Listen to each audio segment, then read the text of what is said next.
The idiot had to say first.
It's locked.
It's locked, all right.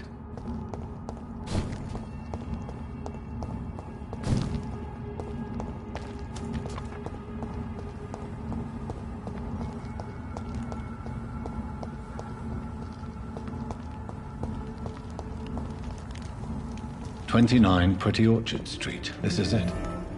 What's in there for me?" There's been a fight here.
This window was shattered with violent force. Someone's been pulled through it and dragged through the street. Who could have done that?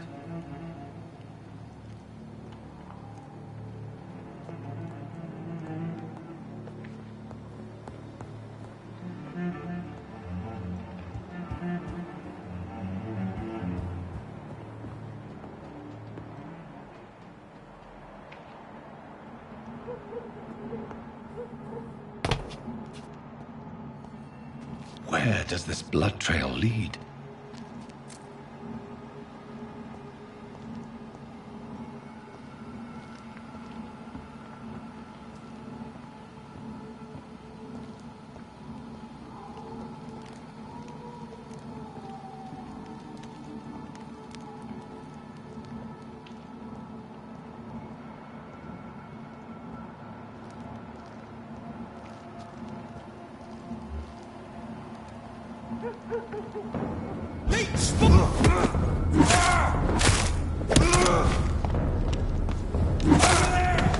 There's one of them vermin!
So much blood.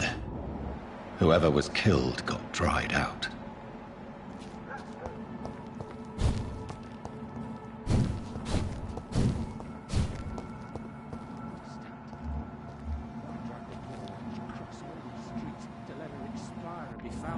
You're surprising. Occasionally, you make a good point.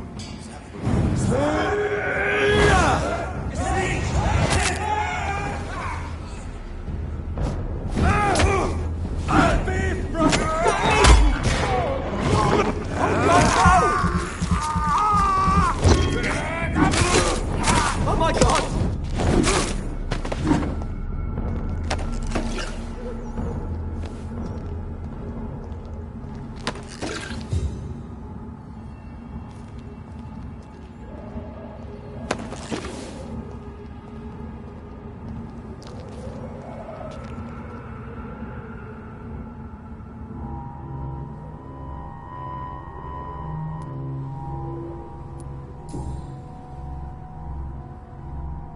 The marks on this woman's neck were made by the fangs of a vampire.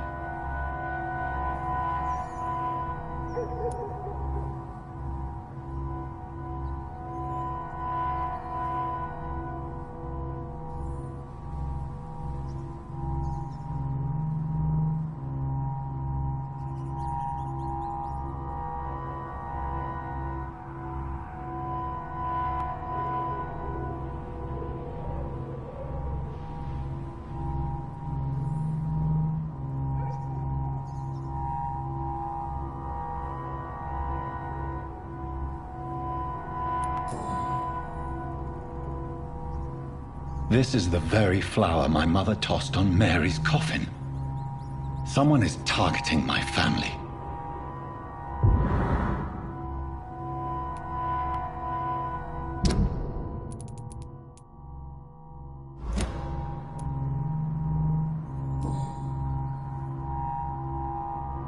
Only a golden watch in her pockets.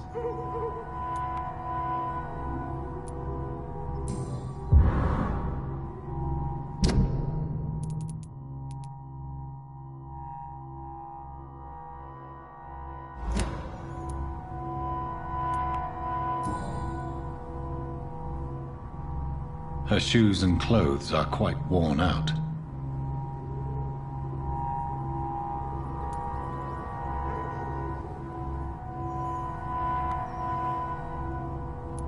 I see you.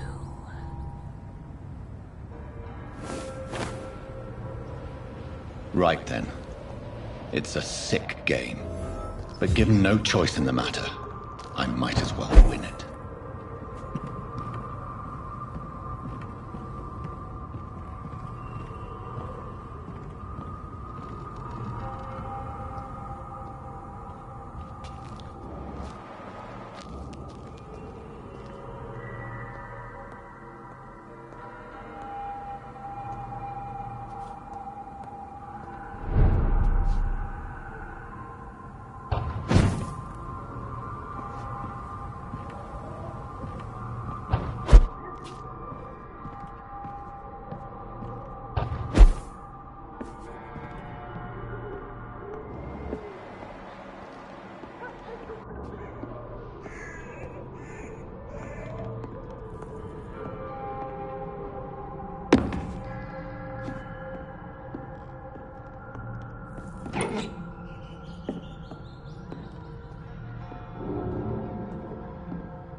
Jonathan. What was that?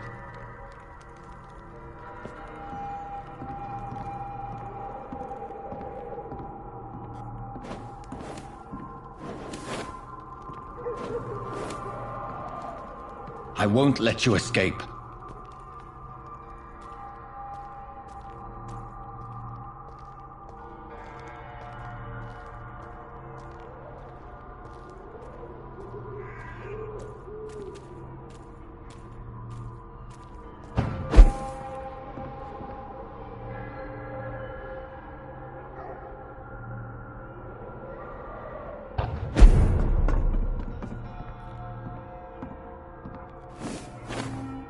very fast, but I'll catch you.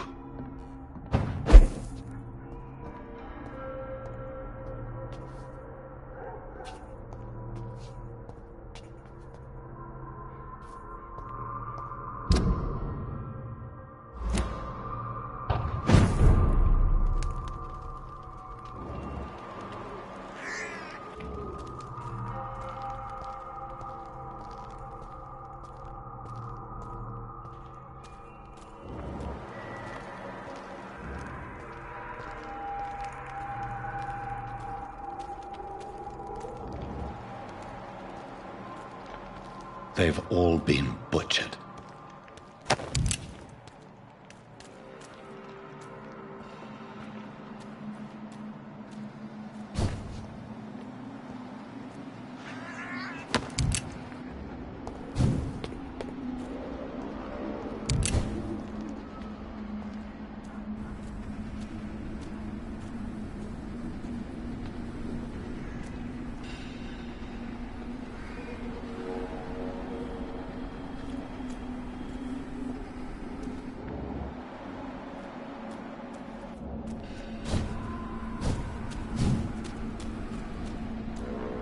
I can still sense a presence.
Someone help!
What have you done?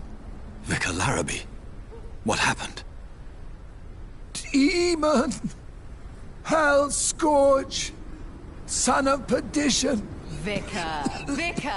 Jonathan's no demon. He's just a soul. Returned from the dead. Like your Christ, Vicar. Mary, is it really you?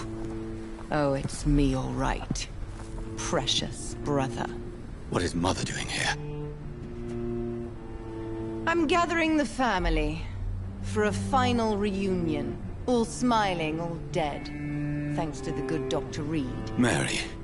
Mother, say hello to your son. Hello, Jonathan. Mother, What do we have here, Mother? The prodigal son has lost his tongue. Our Jonathan always had the first and last word at dinner. The entertainer, the star of our show. I'm sorry. Let me explain. Shut up. It's my turn to do the talking. I have this nasty hole in my chest, Johnny. It needs to breathe. Of course. You can speak.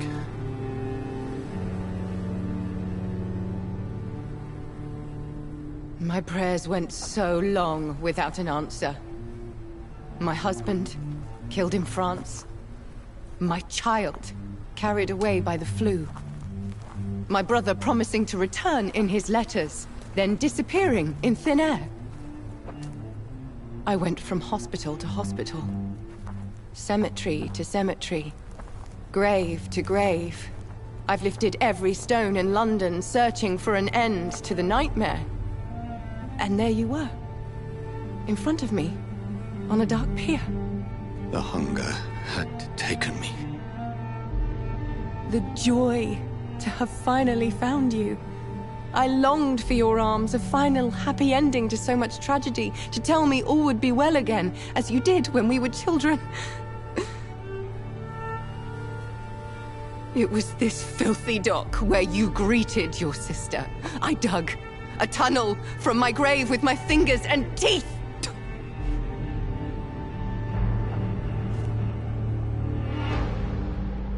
Mary. I thought I had murdered you. I tried to end myself. We've been through the same horror. We are a disease, Jonathan. A sickness that corrupts all it touches. All we kiss, and all we kill. Look at me. Admire your ilk. I'm so sorry. Apologies will not suffice. I demand reparation. I want a miracle. Are you a miracle worker, Dr. Reed? No? I'll show you mine then. The family Reed, reunited and complete, living forever in a red sea of eternal love. Time to go, Mother. Say hello to my son for Mary, me. wait. I have made friends with vital knowledge. Vampires. We are not alone, Mary. With time, we can learn to live almost as we lived before. How long? What? How long will this masquerade continue? I've been watching you. All these nights in Whitechapel, pretending you're still a doctor. You believe you're just fighting a disease. But it's you, the disease. Jonathan, you! I'm a scientist. I'll find a solution. Let our mother go, please. You're always the one to sway me to reason, Jonathan. But before, your motivations were always pure. Now you're tainted. Let her go! She has no part to play in this. Very well. Have you heard our good doctor? You can go home, Mother. Go home and rest in peace. Yes, I'll go home and rest. It's so easy to make them obey or forget. Puppets for our pleasure. I've seen you have your fun. You are mad. So that's what I am, Doctor. Mad. I was beginning to wonder. I've been hearing these voices in my head. One in particular. That of my dead brother.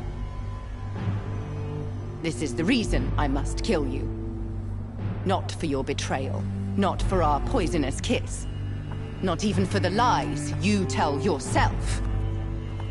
No, it's so that smooth and wicked voice will stop ringing in my ear.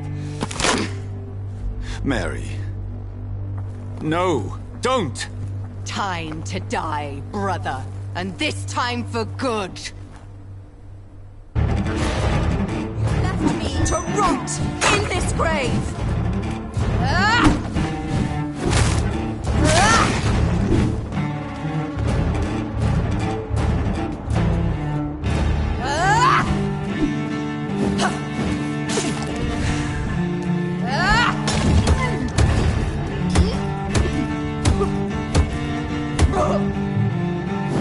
You've killed me, brother! Rest in peace, monster.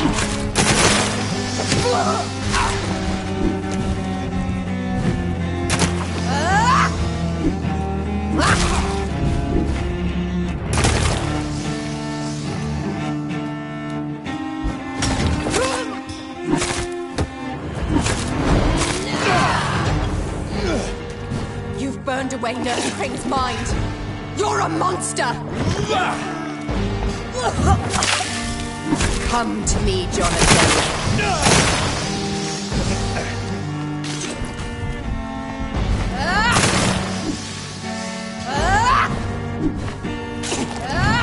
Give me your blood, priest.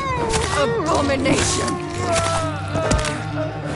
Their final thoughts are just to die for.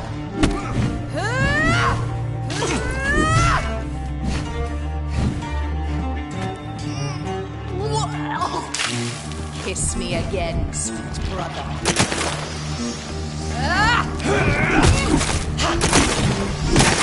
Kinslayer!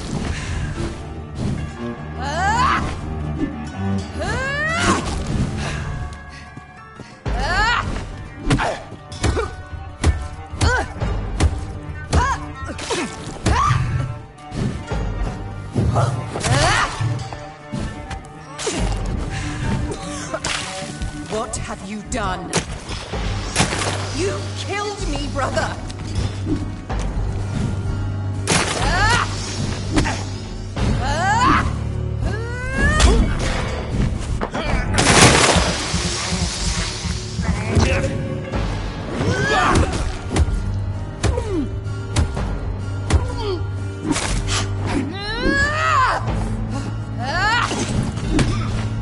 Assassin! Rest in peace, monster.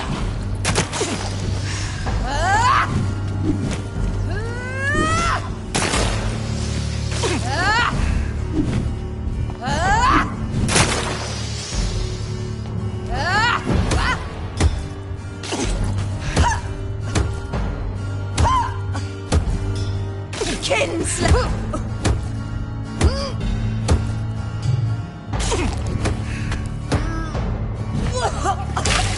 What have you done?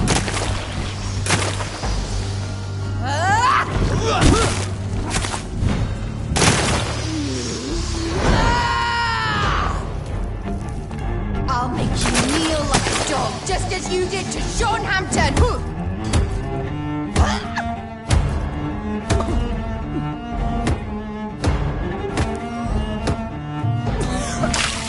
Come to me, Jonathan.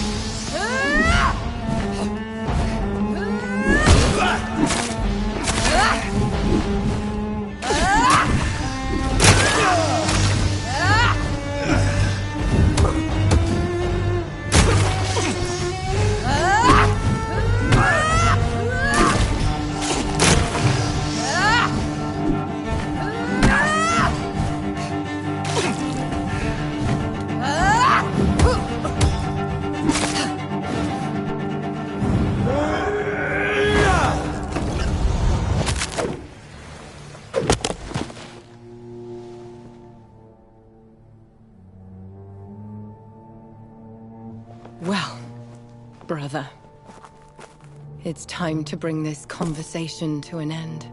Forever. You know I will not play this game. Calm now, Doctor. Like a rabid dog. Or think you're performing an autopsy? Don't be ridiculous. I'll kill them all. The kind Dr. Swansea. The sweet little lass with hair of red. I am the Harbinger, bringing your punishment. Mary. Don't you see? This is not me. Flesh that never ages. All nightmare, no dream. Bring it to a close. Let me sleep.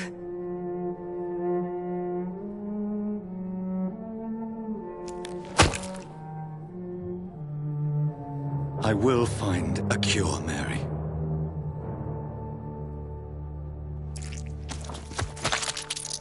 I swear it. Then, at last, I can forgive you.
Blood. As I shed one last red tear for my fallen sister, I realize the entire world now revolves around this singular word. The epidemic that has stricken London is not the Spanish flu. It is transmitted through the blood, via violent biting, turning survivors into frenzied immortals. I am Dr. Jonathan Reed. I am a vampire, born anew into an age of death and pestilence. While plotting factions close in around me, I am sworn to find the source of this epidemic. I am convinced greater perils are still to come. I know the answers I seek are hiding in our blood.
Jonathan, old chap, how are you tonight? I've seen little of you of late. I was conducting research in my room, away from the nightly routines. Of course, of course. Worry not, I understand. The situation has been testy around here. I won't deny it, but we still stand.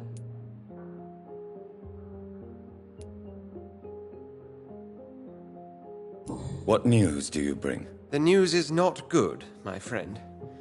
We try to keep the epidemic at bay, but street violence is escalating quickly.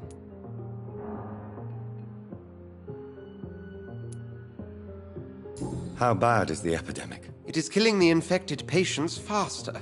In less than 2 days now. The only blessing is that they are contagious for a shorter period. Tell me more about the violence. Geoffrey McCallum seems to have sent his war dogs on a hunt. On a nightly basis, Prewen patrols exterminate every skull and vampire they find. Have they come closer to the hospital? No. They mainly focus on fallen districts or abandoned buildings. But they're growing in numbers. They must be recruiting heavily.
I have received an alarming letter from Lady Ashbury.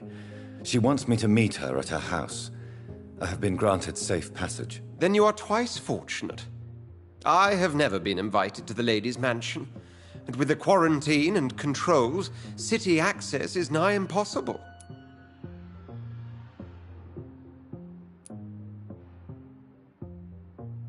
Is the quarantine serving any purpose? It is helping slow the propagation of the epidemic. But as long as we have no clue to its origin, its efficiency is limited. Why have you never entered the lady's house? You are one of her good friends, are you not? My dear Jonathan, you have no idea how reclusive the good lady normally is, nor in what great esteem she must hold you to let you into her domain.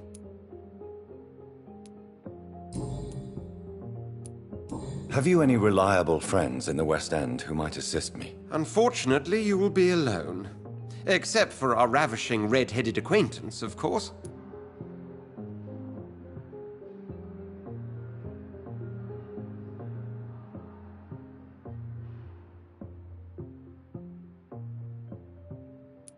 What about the Brotherhood of St. Paul's Stole? Where are they? There are only a few of us, and most others would not speak to you. I am the black sheep of our brotherly flock, you know.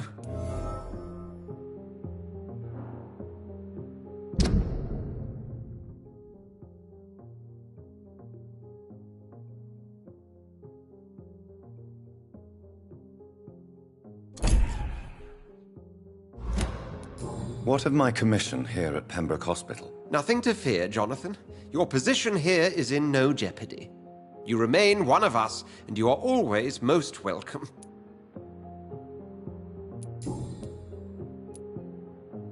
Thank you, Edgar. We shall speak again later.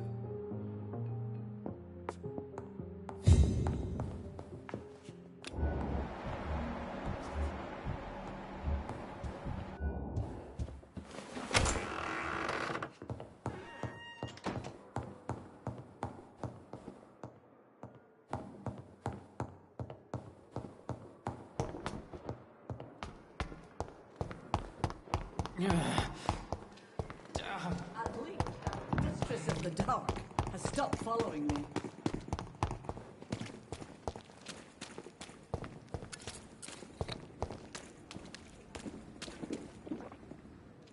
Hey, Doc.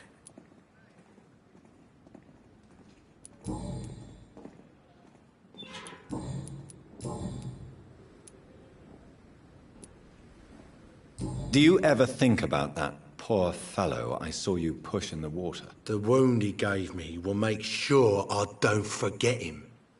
Still fucking hurts. Boss had cut me good. What did he want? Revenge? I recently had to kill his brother. Poor arsehole thought it would be easy to return the favour. Only the strongest of... I'm the toughest. That... What a sup... How is your... This is just shit. I'll leave you.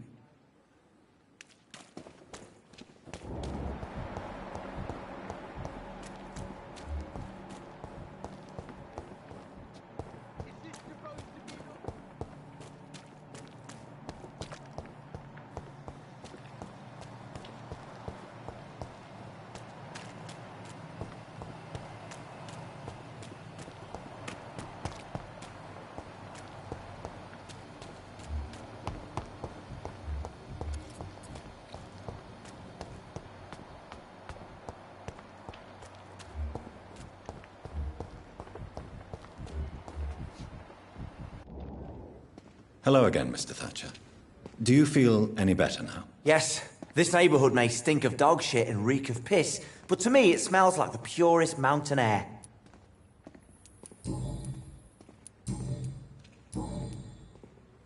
Mr. Thatcher, do you have a job? No. Since I came back from the war, I spent most of my time and energy just trying to forget. I understand what you mean. I was a soldier too. No. Nobody can truly understand what I've gone through. Why were you locked in that sewer? What happened? I went by the canal after an argument with a friend. Got chased by these fucking wankers and had to barricade myself in, despite my claustrophobia.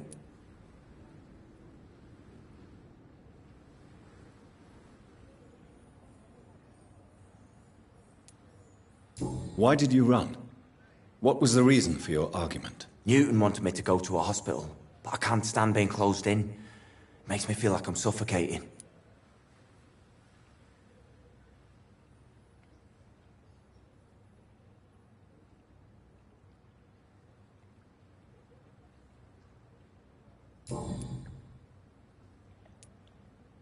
Why were you locked?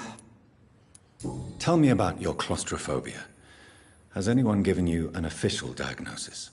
That's what the bloody doctor said. But I don't want to go to a hospital to get checked again. I'll deal with it my own way.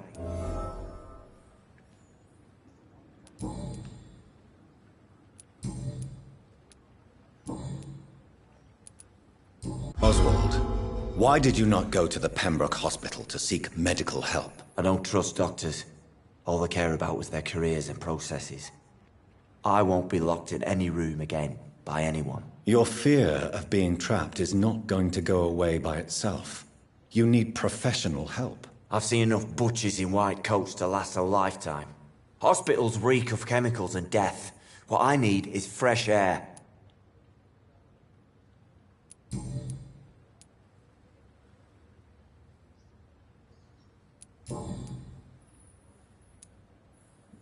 Do you want to talk about why you have this fear of being enclosed, Mr. Thatcher? No, I really don't. An irrational fear like yours is usually rooted in a specific event.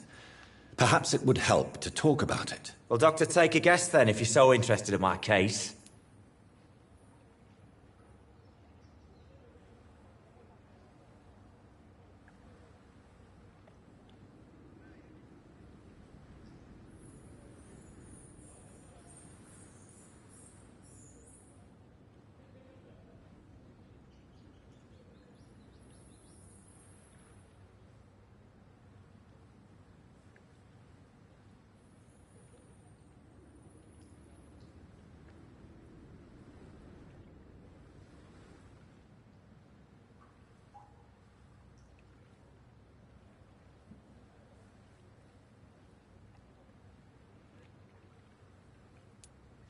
When I rescued you, you expressed joy at seeing the sky again.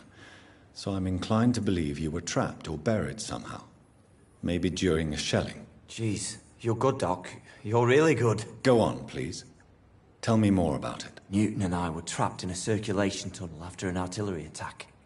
We were buried alive for several days without ever knowing if we'd be found. Oswald, tell me about what happened when you were buried in that tunnel with Newton. It was more than dark. It was black as pitch. Hours seemed like days, and days like months. Oh, the terror, the shameful thoughts. Lord have mercy.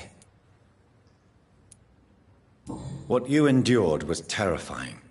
It would have completely destroyed weaker men. It did not destroy Newton. Shameful thoughts. Tell me about them. At some point, I don't remember which day, but when I thought we'd never be rescued, that this would be our end, I thought about... Say it, Mr. Thatcher. If you ever want to heal, you have to say it. I thought about what I could do to survive. Just for a few more days. I thought about killing Newton. Killing and eating him. The man I fucking love.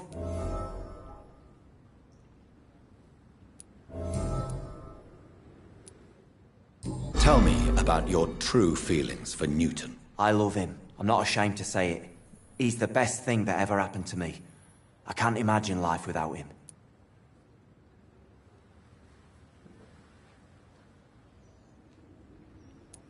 Why should you be ashamed? I'm not, I said. But Newton sees it differently. I admire your honesty. It takes courage to stand up to society. The world needs people like you to create change. Courage is what we needed in the trenches, looking death in the face every day. I speak plain. I speak my mind. Have you always been this straightforward? All I know is, before you saved me by the sewer, my only regret was I wouldn't be able to hold or kiss Newton again. I love him, that's all.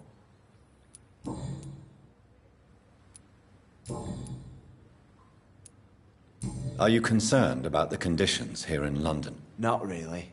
Sick people, men in arms, fighting every night. I already faced all this during the war.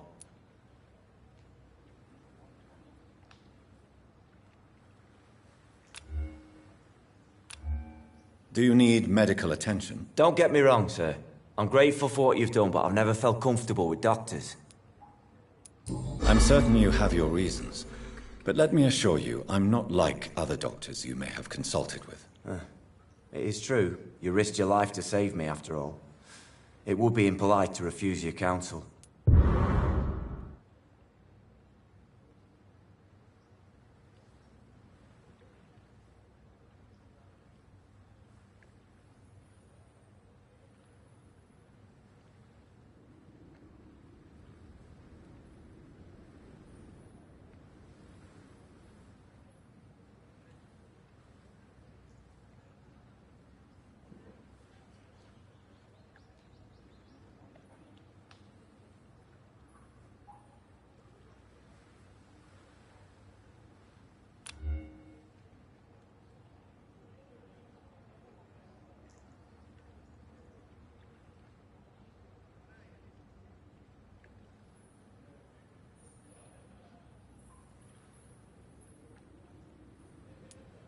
Goodbye, Mr. Thatcher. Try to take care of yourself.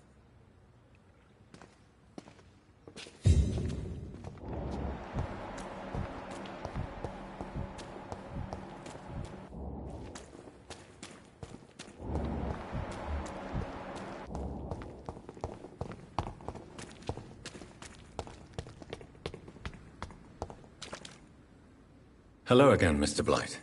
I'm happy to see Mr. Thatcher is safe, for now. I'm eternally grateful, Doctor. We were total strangers and you helped us anyway. Can't thank you enough, sir.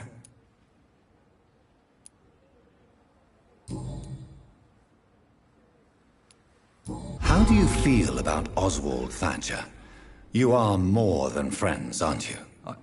I love him. I love Oswald. We knew we wouldn't survive the war without each other. But I am terrified, Doctor. What frightens you so much? What if people find out? Oswald says I'm ashamed, but it ain't that. It's more, well, you know, I never thought I'd love a man.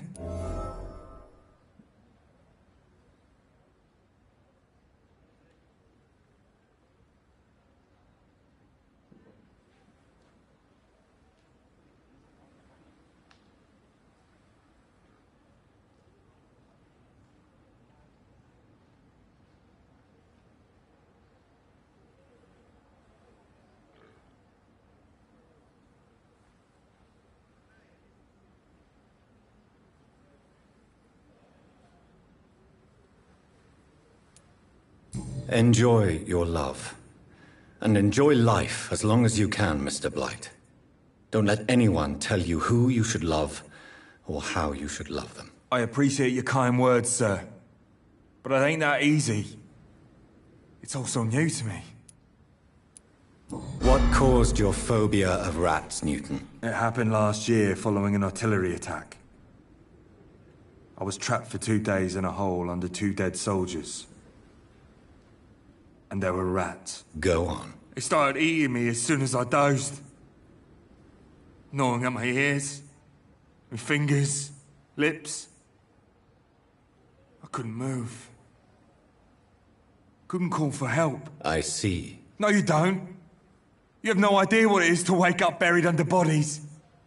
Fucking vermin eating your flesh. Oswald.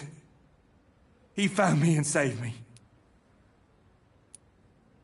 You and Oswald were buried alive during the war. Tell me about it. Yeah. It was last summer. A shell hit our trench and we were buried for a week.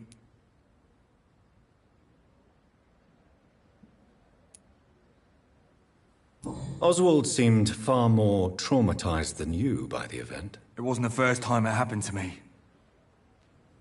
And surviving it again gave me strength. You believe that? How did you survive for a week? Luckily for us, there were rations and water in the tunnel. It was an outpost, see? Since then, Oswald's not keen on being inside for too long.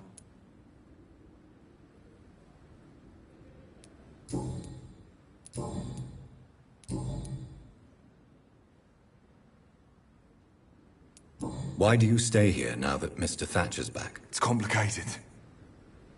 Since the war, Oswald's been really nervous with the idea of entering any hospital.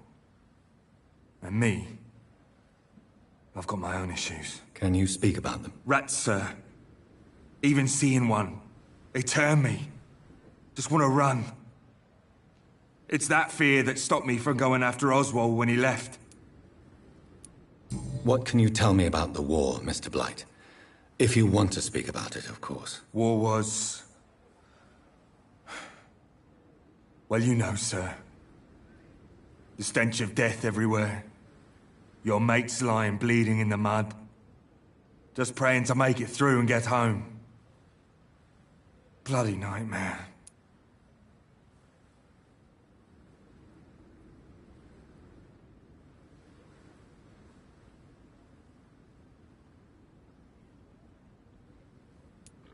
Did you know Oswald Thatcher before the war? No. We met in the battlefield. I think we were in the same boat to France. We've stuck together ever since. I fought in France, too. I served as a field surgeon, but it was not uncommon to repel an assault, especially at night. Yeah. The first time I was wounded, I had to protect the infirmary from hostiles. Twice. You are always welcome at the Pembroke Hospital. As a former officer, I'll be honored to welcome a fellow veteran. I'm not giving up on bringing Oswald back to the hospital. I just need to convince him that he needs some help. Perhaps he needs to reach that decision by himself. Could you speak to him? He doesn't usually listen to doctors, but perhaps because you've been through it, you can talk him round. Are you concerned about the living conditions in the city? Of course I am. I'll be stuck here for as long as Oswald refuses to go to hospital. And, unfortunately, it seems the violence is rising. What kind of violence? I believe people have armed themselves and started to attack those that show signs of contagion.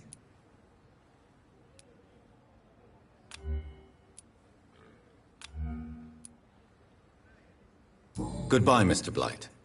Take care of yourself.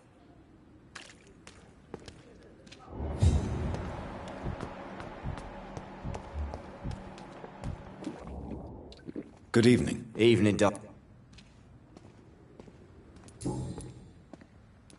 Newton is conflicted about his feelings towards you. Would you like to talk about it, Oswald? It makes me sad and angry. It feels like the beautiful thing we have is somehow tainted. It hurts to see him so lost. His love for you is genuine. I'm certain he wasn't lying to me when he expressed his feelings for you. Newton still has to accept it, knowing he'll be seen as a queer, a fairy, less than a man in those simple-minded bigots' eyes. Though he's more of a man than they'll ever be, so fuck 'em all.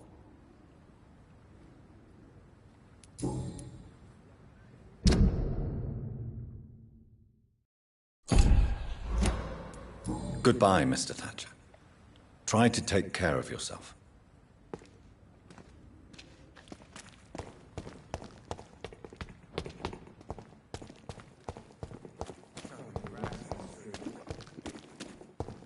Another night of the glorious battalion of Pembroke.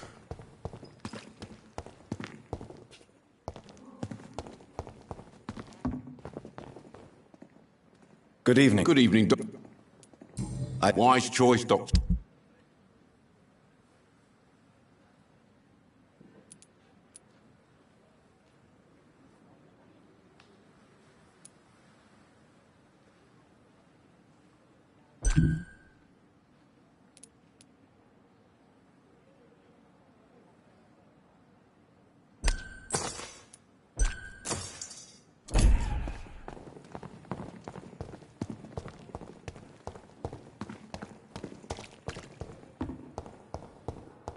Fear and disgust on every street corner. A daily routine.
Good evening, Dr. Tippett. Dr. Reed, any good news to share?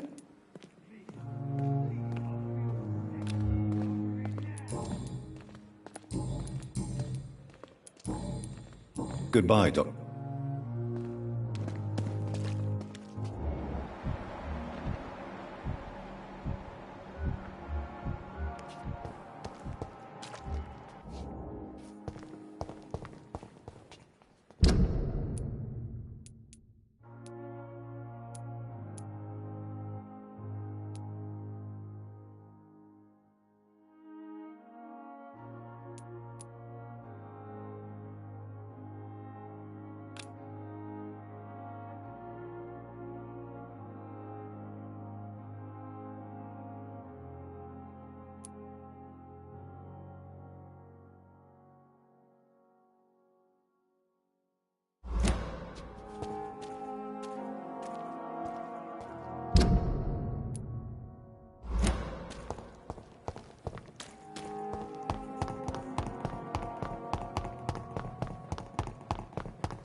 Look at it! Vicious bugger! Watch it! It's a killer!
Good evening, Xiaoshu. 晚上好, Dr. Reed. It's good to see you again.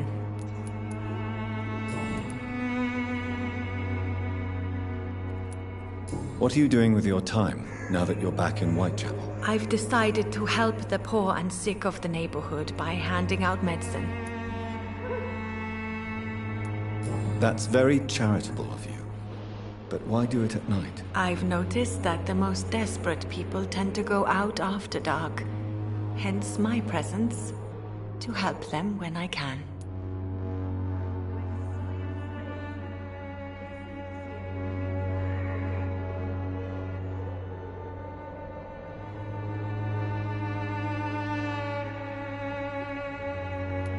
Giving out medicine?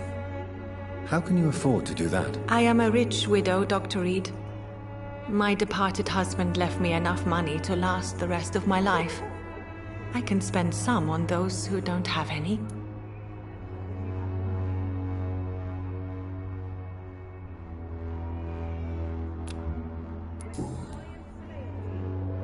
Why don't you move to a better neighborhood? I thought about it, I confess. To go back to the same empty home every day still hurts me a lot. Why stay here then? I am a woman of habit, Dr. Reed. And for now I am happier being useful in a familiar place than I would be anywhere else.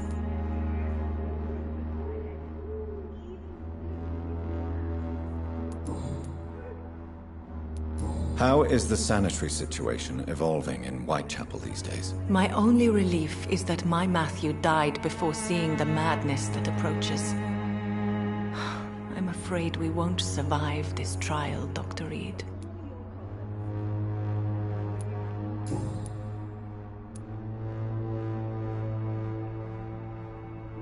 How do you feel now that you're back in Whitechapel? I've decided to follow your advice, sir.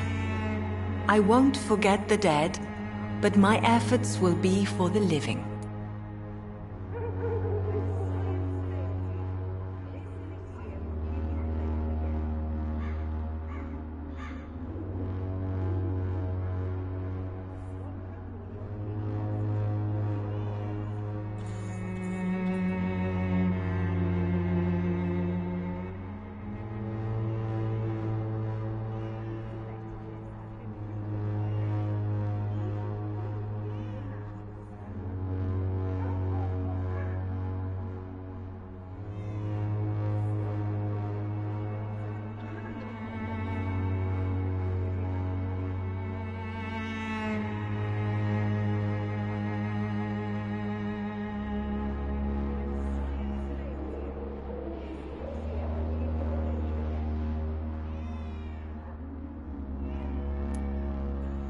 I've no doubt that is a wise and useful attitude in this part of town. To be completely honest with you, I am also doing this for myself.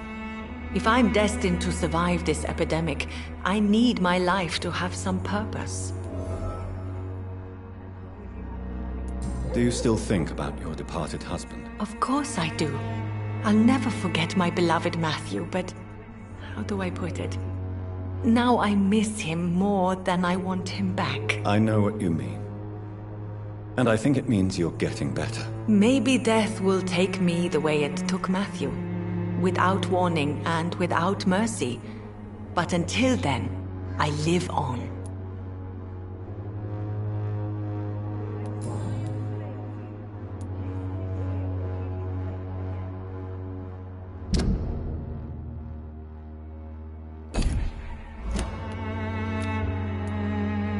Goodbye for now.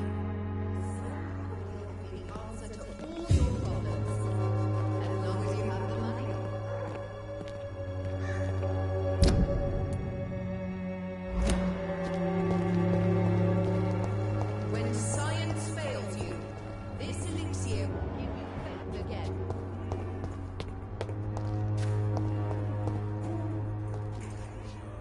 Good evening, my dear colleague. I'd like to see what comes.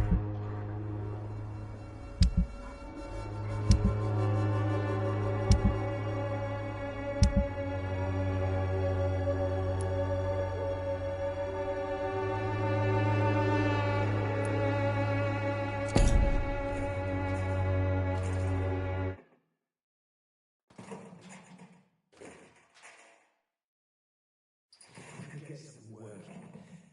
Everything will be better.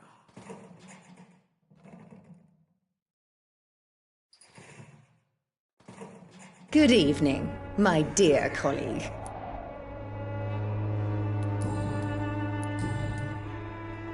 How is the sanitary situation evolving in Whitechapel these days? When people buy guns instead of medication, it means they have already traded hope for fear in their hearts.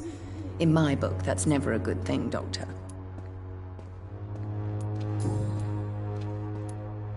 Loretta, why do you feel so guilty about your brother? I don't expect him to forgive me. All I can do is make amends for what I did. By making him a crook and a criminal. What if somebody decides to make him pay for your scam? Mason is totally capable of defending himself. Just leave us be. We're perfectly fine.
Don't you think he needs to be somewhere he can receive appropriate medical care? Mason wants to be useful, can you understand that? And chemistry is his passion. And the Swanborough cordial gives him a purpose in life.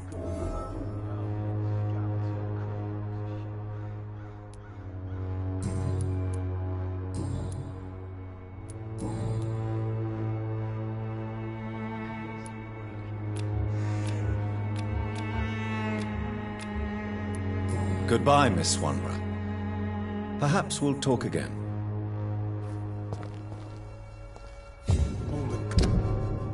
The Swanborough cordial can be the answer to all your problems. As long as you have the money.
It's locked, all right.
Mr. Bates. Evening. Have you heard anything about Nurse Crane and her dispensary? Not really. Why am I not convinced? Maybe it's because you lack faith. Being a skeptic must be useful for a man of science. A man such as yourself, knee-deep in the muck of Whitechapel, must know more. Speak now. Heard it closed after the owners died. Refugees don't want to come to Whitechapel no more. Scared, I hear. You sound disappointed. As long as she was there at the dispensary, it attracted more immigrants and kept my place full. Such a shame.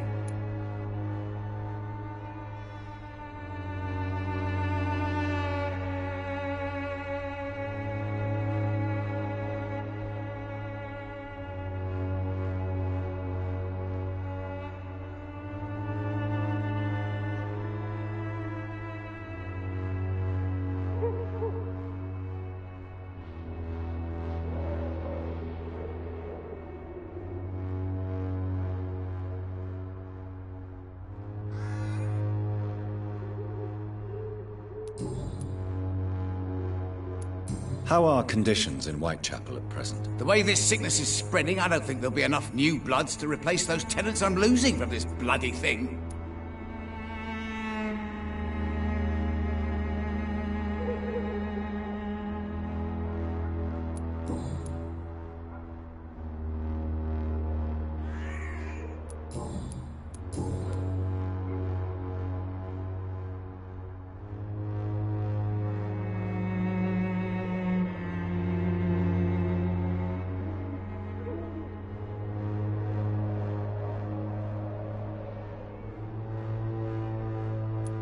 It's unusual to see someone so happy around here, especially considering the current situation.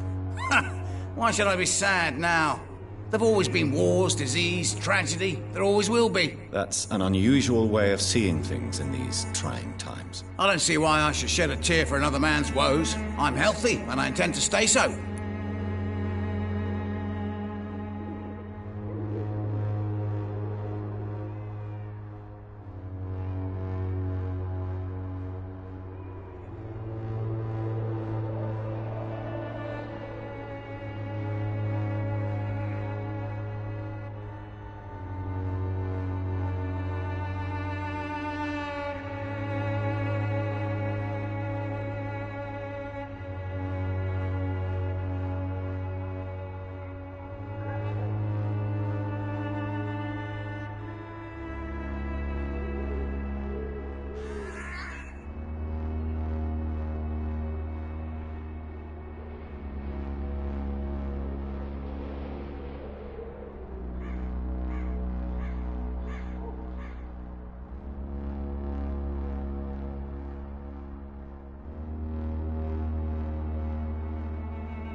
Goodbye, Mr. Bates.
It's not my call, Barrett. You paid one way or another. Blinded by your false faith, imprisoned by your daily routine, unable to see the true horror around you.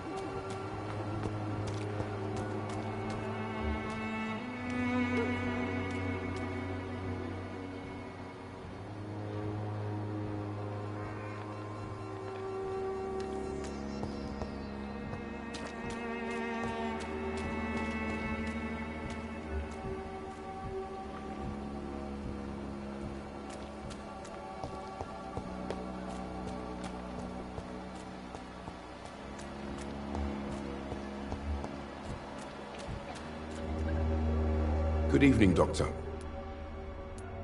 How are conditions in Whitechapel at the moment? I always thought it was my role to reveal what really happens in these forgotten parts of London. And you're not sure anymore? Emptied coffins, cannibalism, walking dead. I'm trying to report the truth about what's going on, but no one believes it anymore.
Goodbye.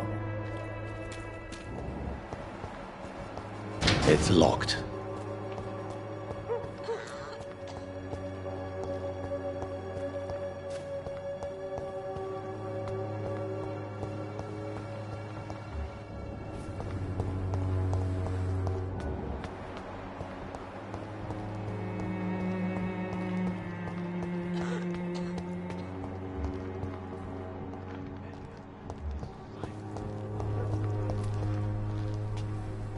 Hello again, miss.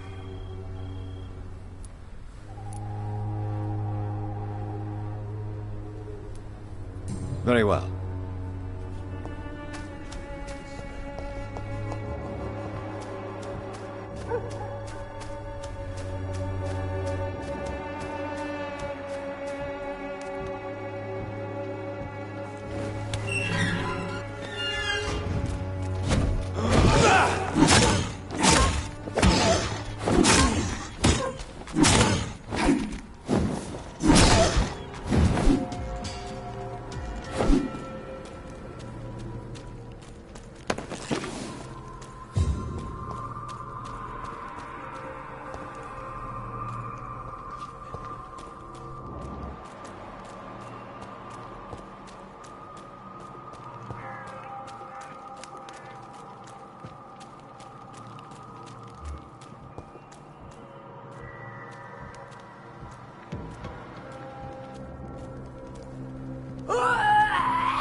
Protection against malevolence and trickery. Can you pay for peace of mind? Can't you just look the other way this week, Joe? Come on, we can sort it out, right? It's not my call, Barry. Good evening, Harry. May I come in? Sure. Is there only pain and suffering in this world?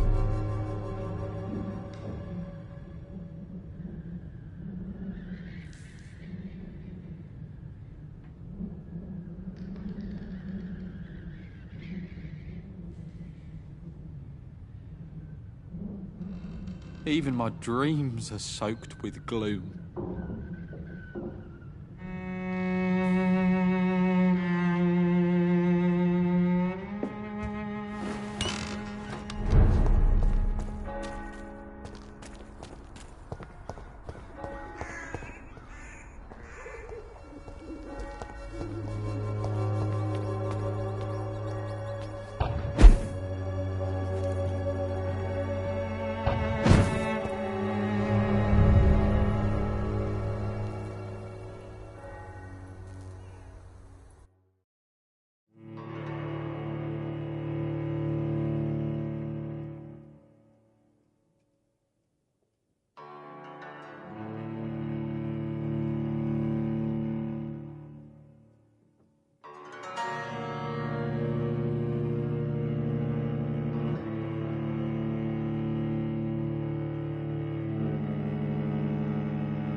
This is my territory!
Steady, boys! He's dead! Bloody leech! Burn! That's what you...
pay me a glass and I'll be generous. Something going on in this district. Good evening, Christina. Change your mind?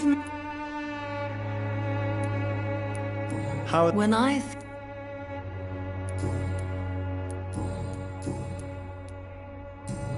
Goodbye.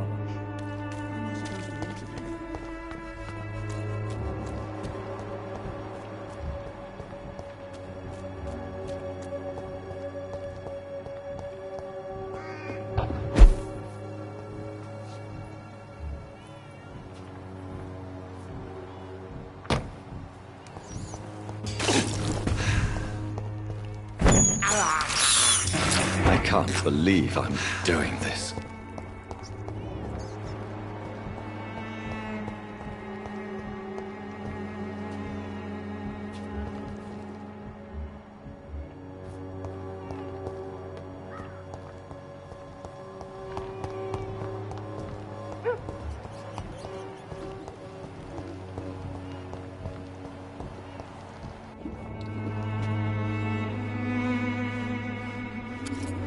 Good evening, Mr. Petrescu.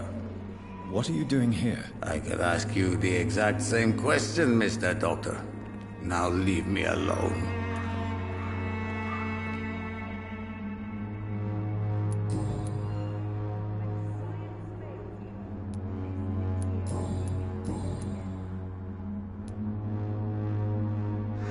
I heard what happened to Nurse Crane. How do you feel, Mr. Petrescu? Everything was going well until you arrived. Dorothea helped people and will be sorely missed.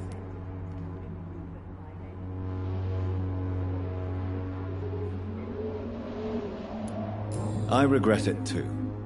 I wish she'd continued working at the Pembroke Hospital. She was a good nurse. So you put an end to the operation?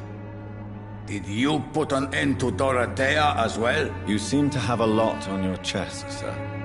What's wrong? I heard you are a famous surgeon. Tell me, what did you do to Dorothea? She was so bright, so clever. Then you made her an empty shell. I didn't use drugs or medical trickery, Mr. Petrescu. All I did was talk to Nurse Crane. I promise you. But what happened to her then? After you left, she did not even recognize me. Then she got careless and sick, and I had to flee.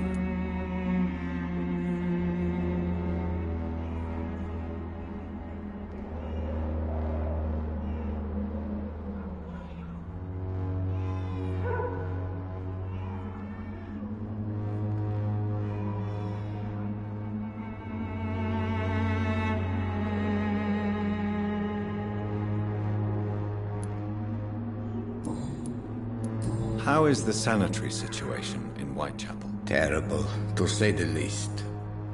Maybe now you understand the importance of Dorothea's work here. But you never cared, did you? That's quite an accusation. Stop pretending, Mr. Doctor. All you wanted was to confront Dorothea. You never intended to help Whitechapel's people. There isn't just one way to help Whitechapel. Your way seems to attract sorrow and despair, Mr. Doctor. Your kind of care is not what Whitechapel needs.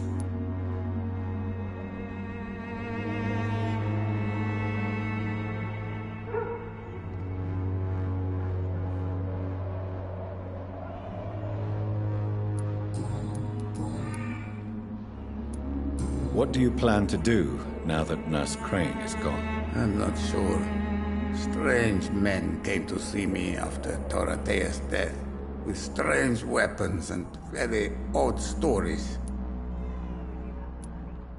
What kind of stories? Stories all Romanian children know. It was as if I was home again. Vampires, Mr. Doctor. Vampires. You believe them? Aren't you too old to hold a weapon or listen to scary stories? Yes, I am old and alone and will die soon, but if these stories are true, Maybe I have found myself another cause.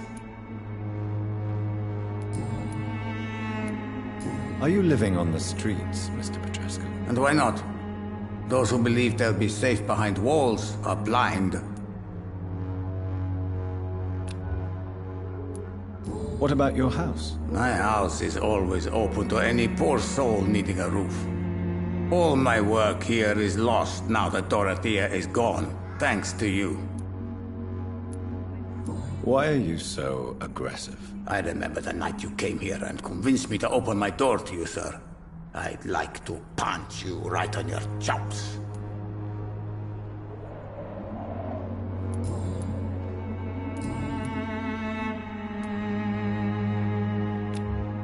Goodbye, Mr. Petrescu.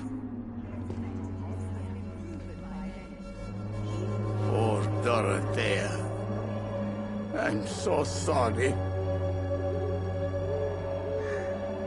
Death is all around us. I hope this feeling will disappear someday.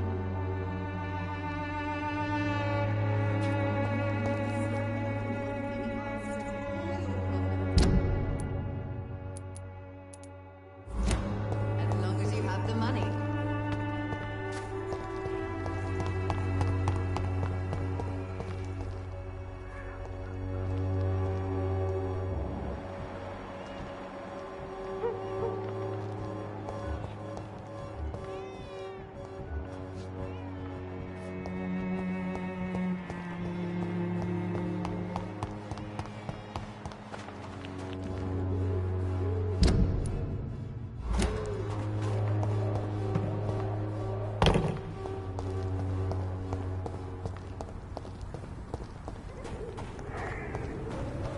It's locked, all right.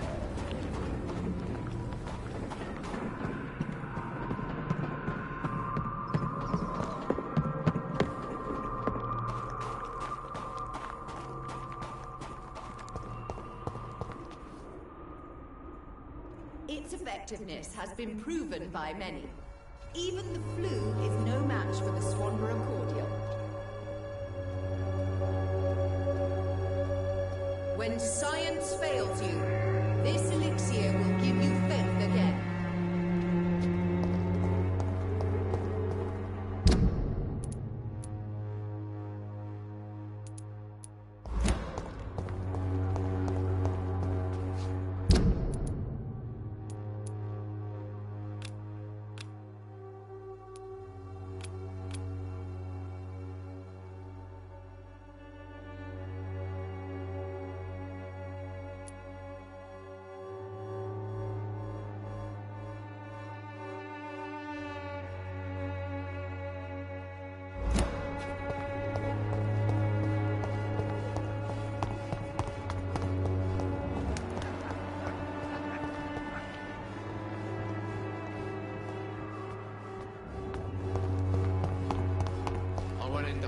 Drunk arsehole littering the streets.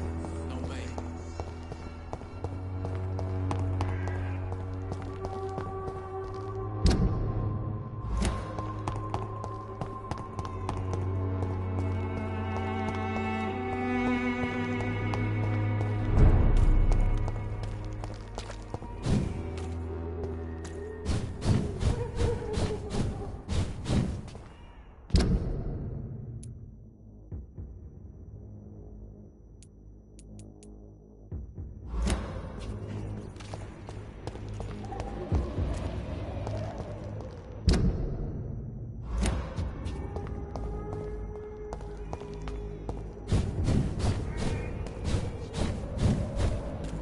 It's locked.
does it, boys.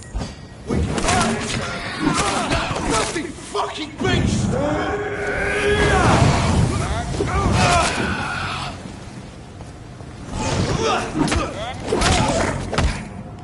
Oh, Christ! Grenade!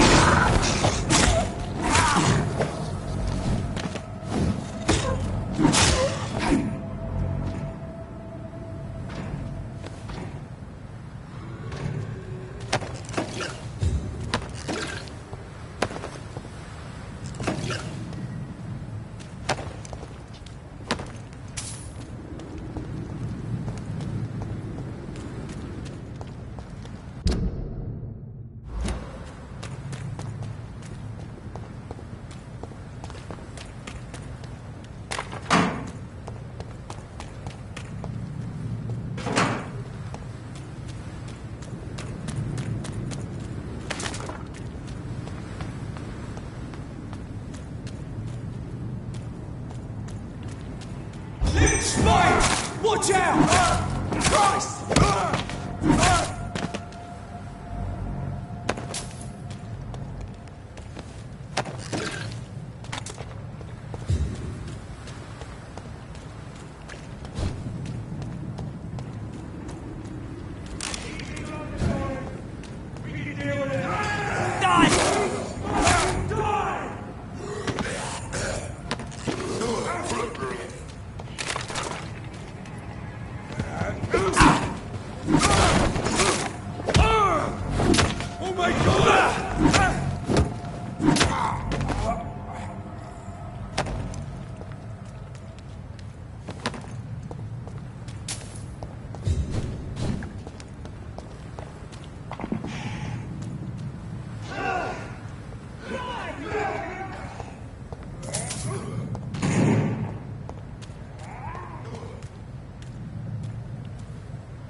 They want war.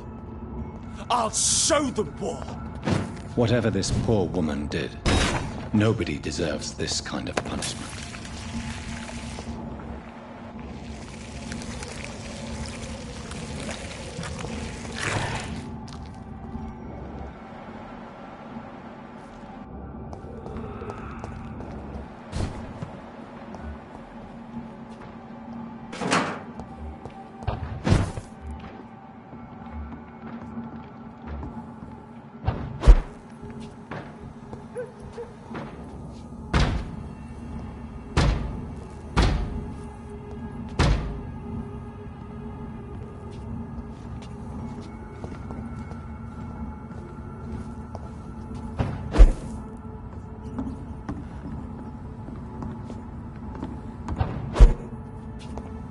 I cannot enter.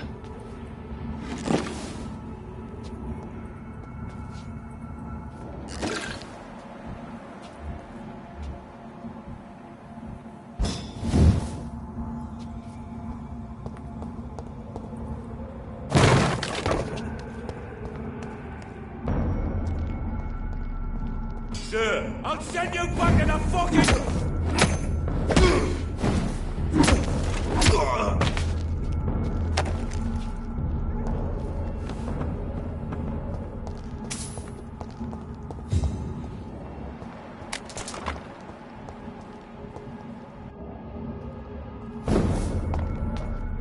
Steady, boys! We have something!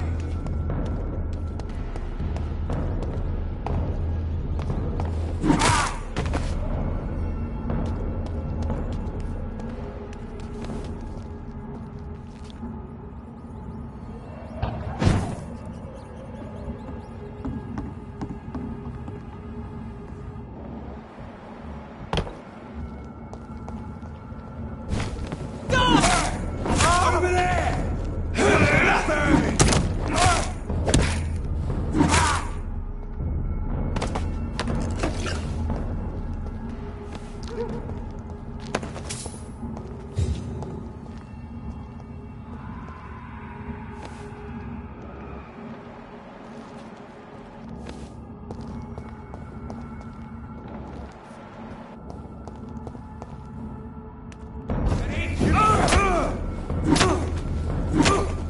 Die, Verlin!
It's a leech! Kill it! Shit! You pay for that! Don't...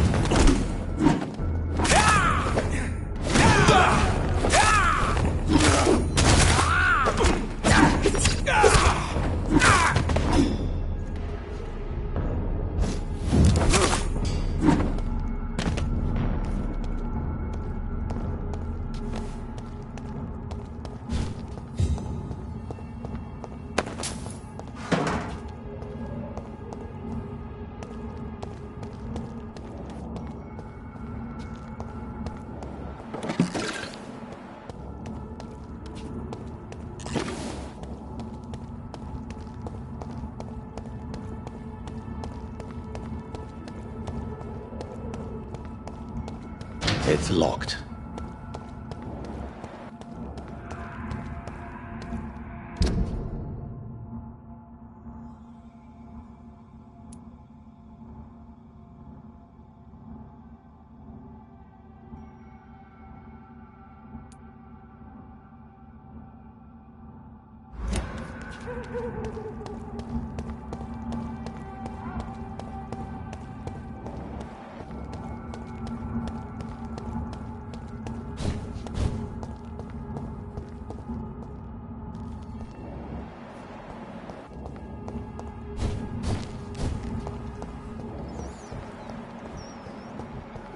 It's locked, all right.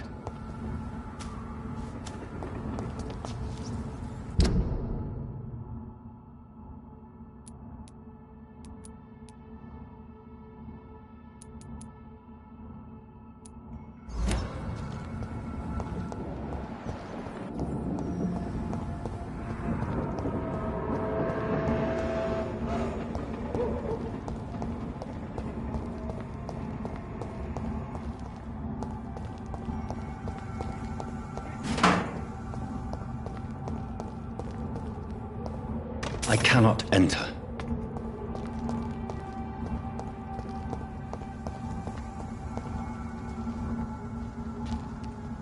This one's mine! You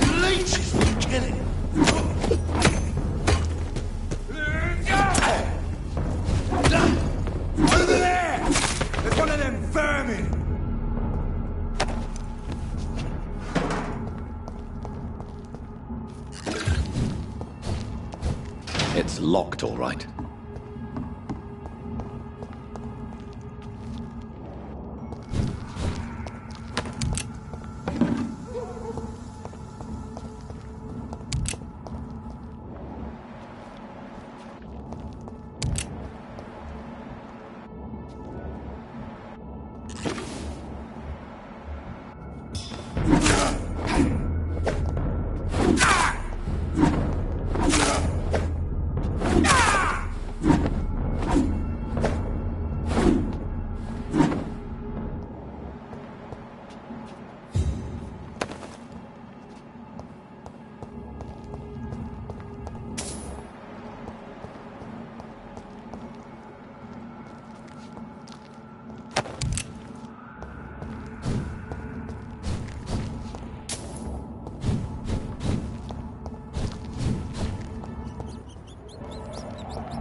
Your prey is mine!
Good evening, Milt. Good evening, Doc. I'd like... Wise choice, Doctor.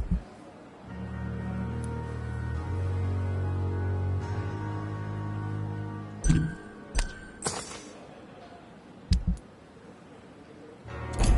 Pembroke is so lucky to have Dr. Reed.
Good evening, Milt. Good evening, Doctor.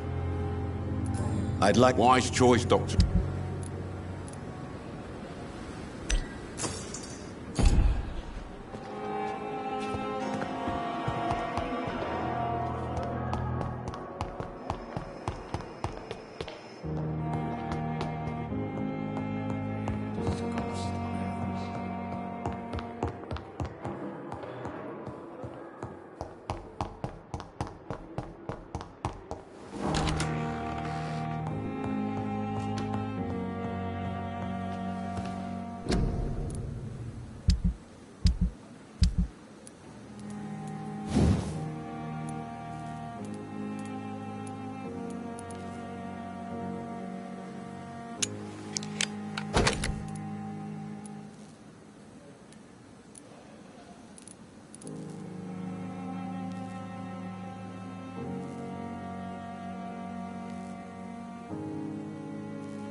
stupid beast!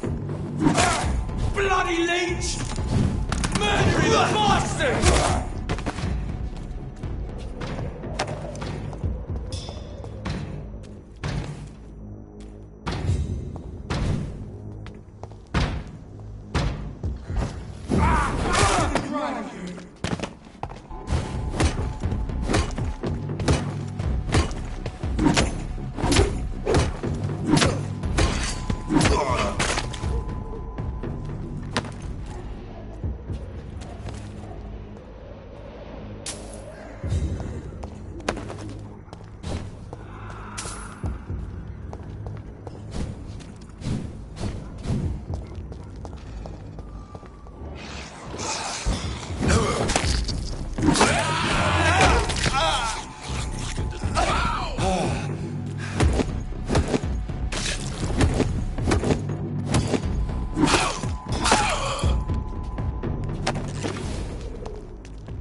Good evening, Mr. Whitaker. It's Father Whitaker, my son. How is the sanitary situation evolving in Whitechapel these days? Don't you hear the trumpets? The apocalypse is upon us, Dr. Reed. The final battle.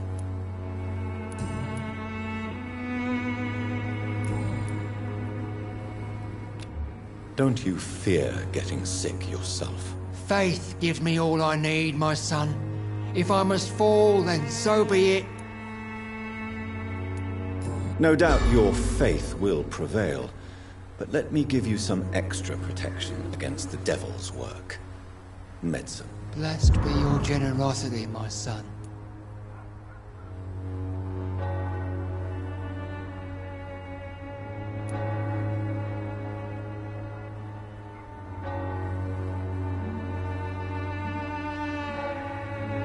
I have heard enough for today.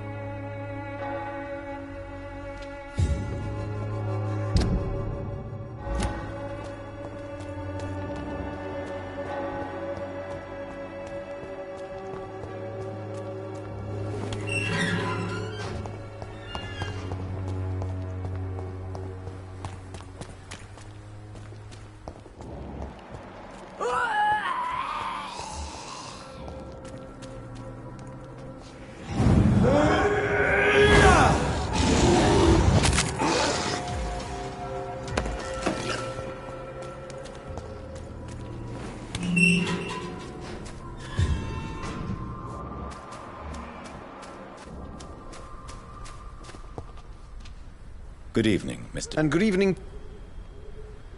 How is the sanitary situation evolving in Whitechapel these days? I imagine we are all part of some nightmare without beginning nor ending. If only the dreamer could awake.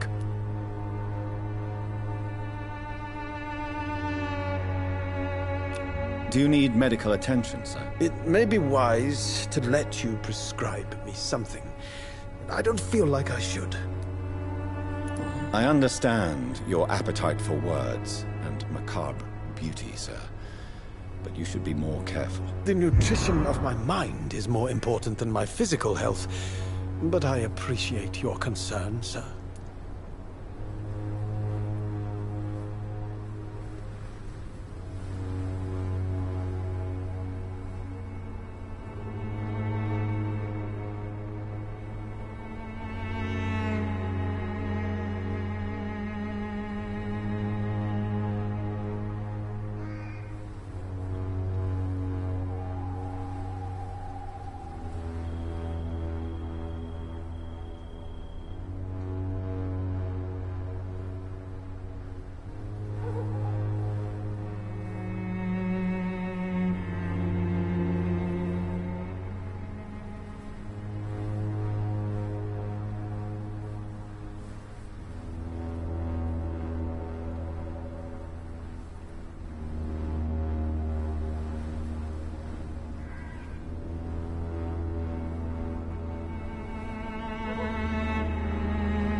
I'll leave you alone, sir.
I'm cheap and I'm clean, I promise.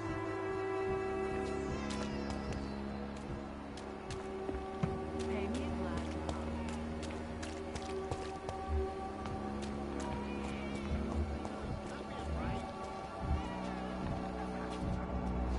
glass You again?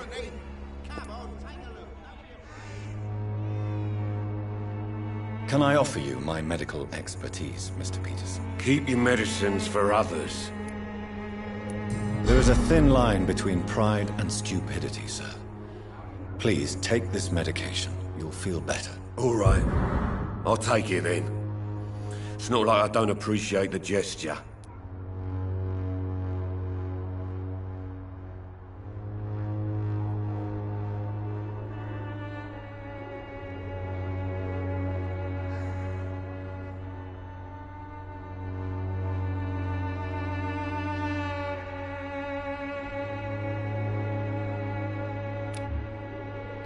Goodbye.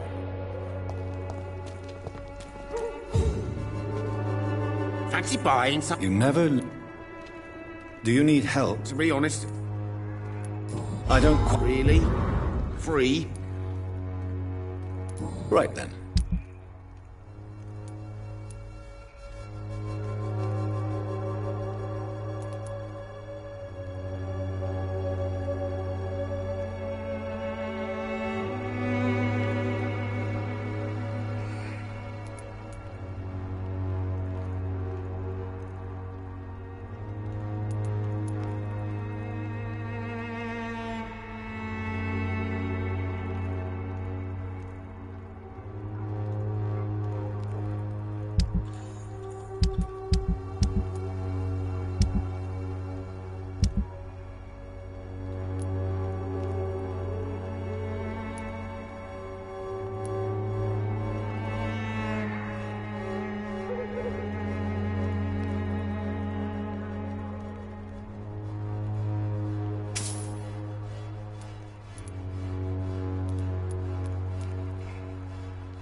one way or another.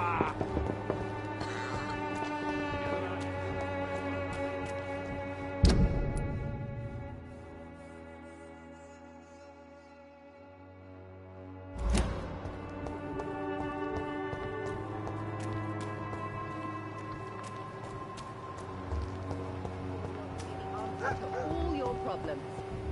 As long as you have the money. Good evening.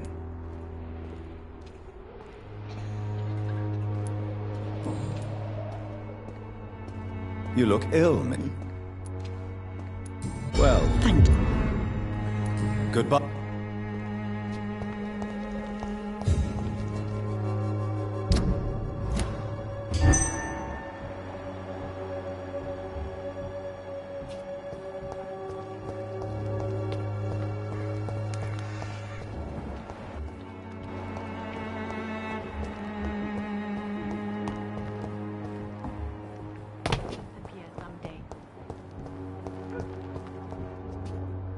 Good evening. Wang-san? How do you feel? I don't... Goodbye.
Christ!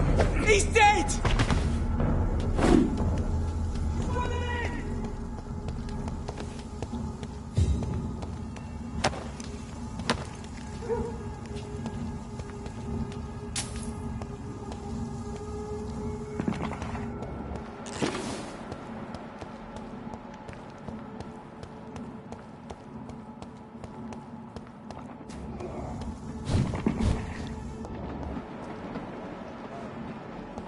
So this is where she lives. What a splendid house.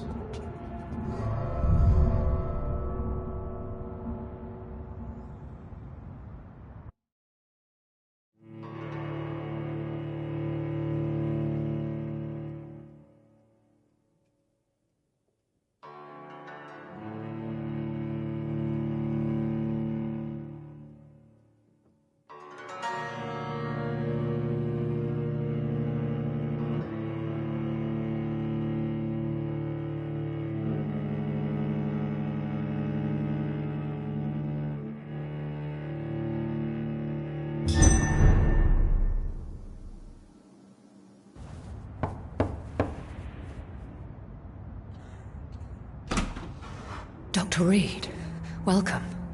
How are you? As good as one can be, considering the circumstances. Yes. Death and affliction seem prevailing themes of late. Please, come in. We have much to discuss. I hope I haven't disturbed you. Not at all. Actually, I was counting on you visiting me tonight. How strange, this painting. Beautiful, melancholic, yet with a haunting dignity. Indeed. A long time ago, a friend asked me to paint this for him. but I kept it in the end. I did not know you were a painter, my lady. There are many things you do not know about me, young Ekon.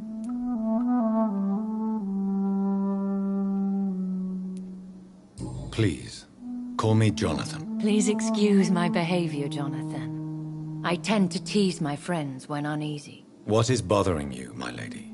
Your letter was quite alarming. We will talk about this in a few minutes. For now, I would like you to tell me about yourself. How have you been since we last met, my friend?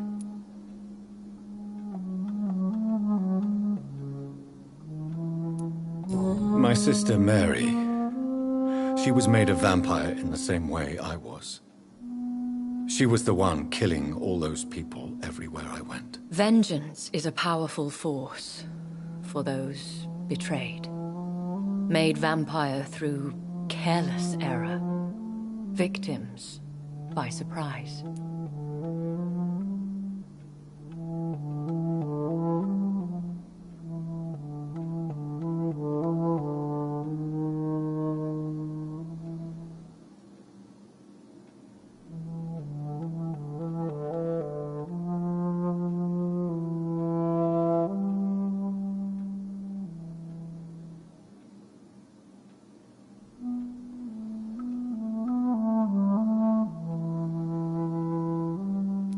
In the end, she implored me to put an end to her misery.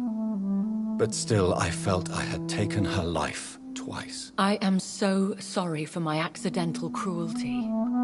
Had I known your dear Mary was still alive, I would never have sent you to pray for her soul in that church. There is no need to apologize, my lady.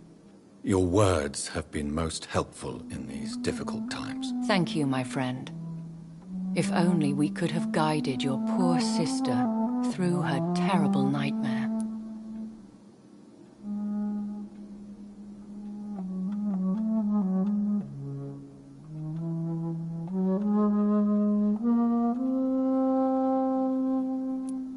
I swear I did not intend that. If only I had known then how vampires are created. That is the scientist speaking. In truth, most of us do not know how it really works. Personally, I make sure my prey will not return to haunt me. What do you mean? I am merciless, Jonathan. I only feed on the dying, and I make sure they are dead before leaving their remains.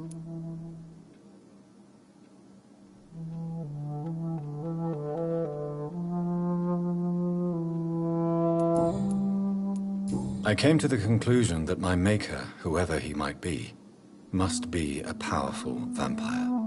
Certainly extremely old. How have you reached this conclusion?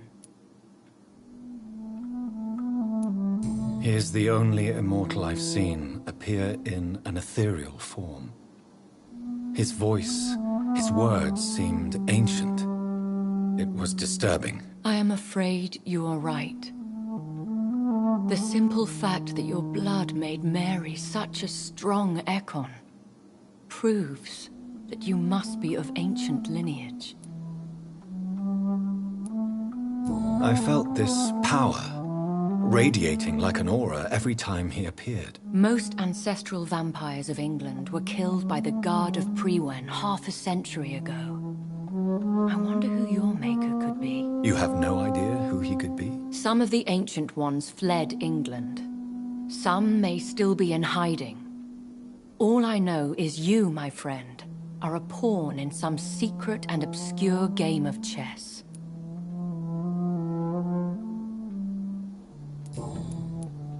I think I should ask the questions, your ladyship. After all, it was you who invited me to settle this most urgent of matters. Fair enough, Jonathan. The situation is critical. We do not have the luxury for etiquette. Please do not misunderstand me.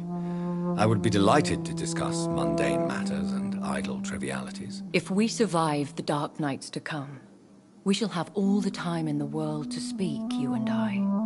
For now, please follow me, Jonathan. I must say, your house is exquisite. One of the advantages of living forever is having the time to be selective with one's furnishings. I took the liberty of having tea served. You can still drink tea. Can't keep it down, but I do so enjoy the aroma. Let us toast to make-believe. And of course to your health, Jonathan. And to yours, my lady.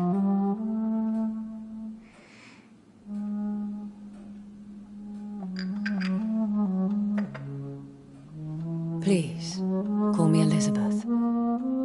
So, my lady, why, truly, did you invite me here? I've been asked to deliver an official invitation to meet the Ascalon Club.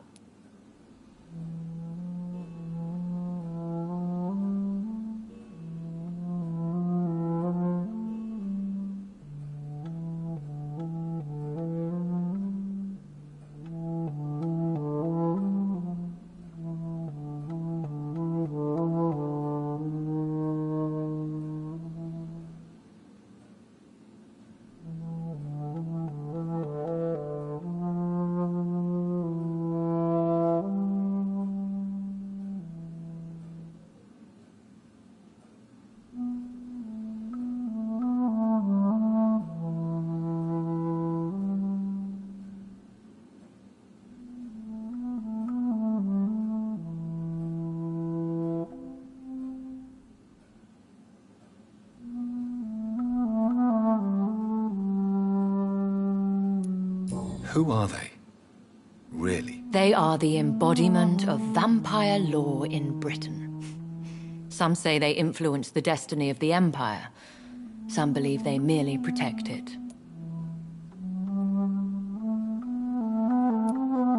How many are they? Only a small number of powerful and deceitful immortals. All of them entangled in a sticky web of shadow cabinets, influencing trade.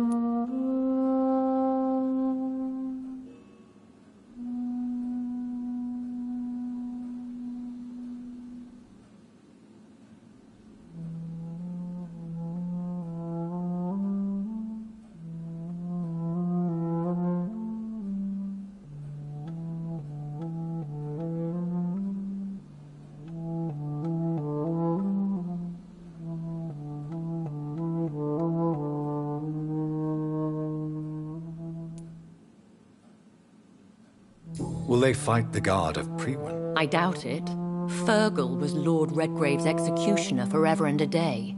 By defeating that beast, you deprived them of a powerful weapon.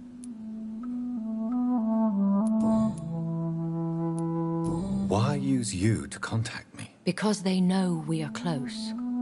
The Ascalon Club has many spies. Their main occupation is gathering information and then deciding how to use it.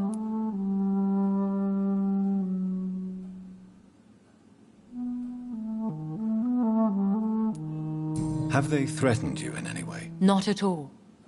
Their message surprised me at first, but it is only logical, considering the critical situation in London.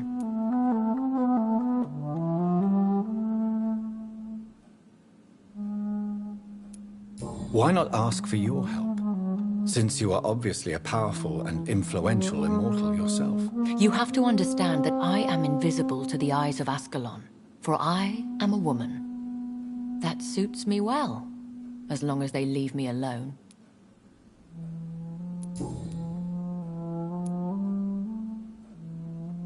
Should I trust them? Of course not. Do not misunderstand me. They can be very useful, but I believe their long-term goals differ from yours.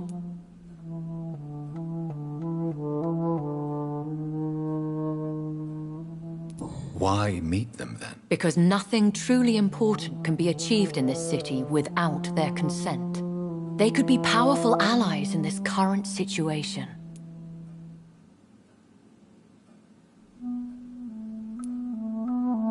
Should I lie to them? We all lie, Jonathan. It falls to you to choose your behavior.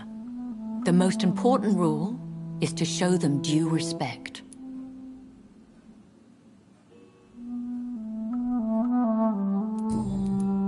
They have done nothing but impede my investigation since I became known to them. Why would they want to see me now? I guess they now see you as Ascalon material.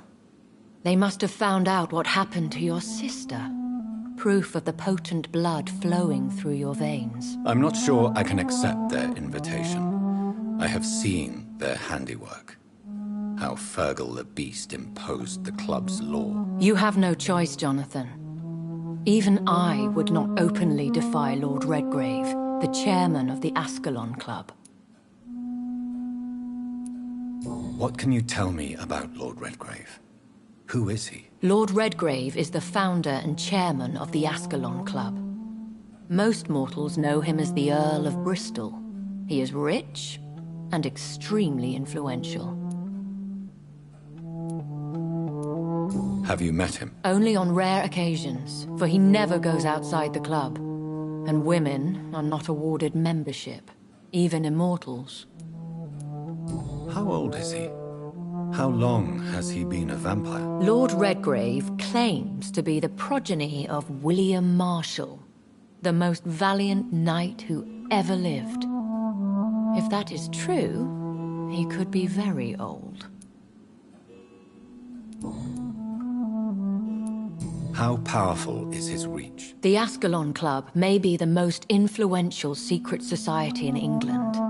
Not all its members are immortals, but they are all very powerful.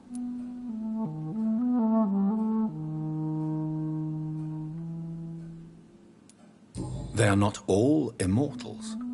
How is that? The club is mainly comprised of political figures who seek the safety and expansion of the Empire. The most loyal are awarded immortality. Any familiar or famous names? As the richest, most relentless British tycoon, Aloysius Dawson is considered ideal Ascalon material and has been watched for years. If you are convinced I must meet him, I will heed your advice. Thank you, Jonathan. I understand your reluctance to brush shoulders with London's vampire elite, but we have no choice. Is the situation that critical? Yes. The Guard of Prewen has called for a second great hunt of our kind, and they will stop at nothing to eliminate us.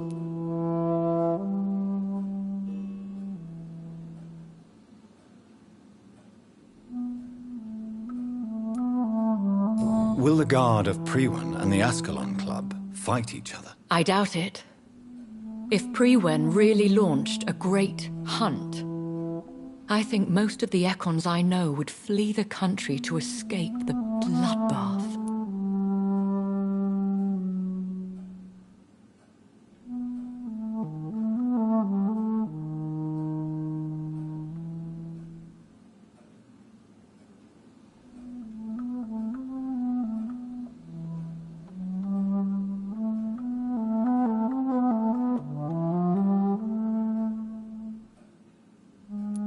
I think I saw them kill an Ekon on the way to your house. They seem to have a list with names. To launch another great hunt, they must have collected intelligence on vampire identities and whereabouts. They are a resourceful lot.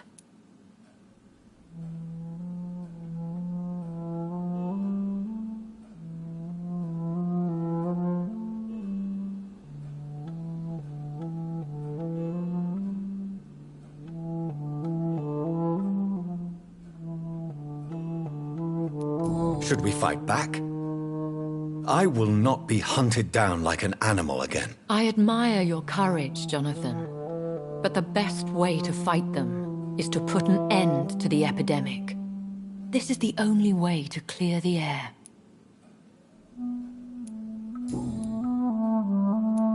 What is a great hunt? The first great hunt was launched about 75 years ago. In just a few nights, the Guard of Prewen located and destroyed most of the old British vampires.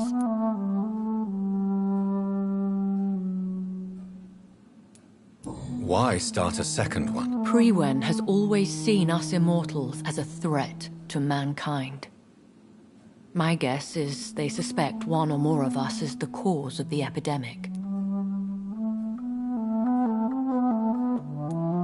How did you survive the first hunt? I fled, Jonathan. Like most vampires who survived that slaughter. And I secretly came back when I was sure they had lost my trail. You should flee then. Leave London, the country even. I have seen the Guard in action. They are merciless. Your concern warms my heart, Jonathan. But fear not. If the situation gets too dangerous, I shall retreat to my secret Scottish manor. I could hide you in my luggage, if you wish. Thank you for the offer. I shall keep it in mind, but I have much to do here. There is a question I must ask you. Could Lord Redgrave be my maker? I doubt it. If Lord Redgrave had made you his progeny, he would not have seemed so surprised when you demonstrated the strength of your lineage. What is the plan? The plan is we both try to save this city, you and I. Go to Ascalon, accept their proposition, and use their influence to promote your agenda.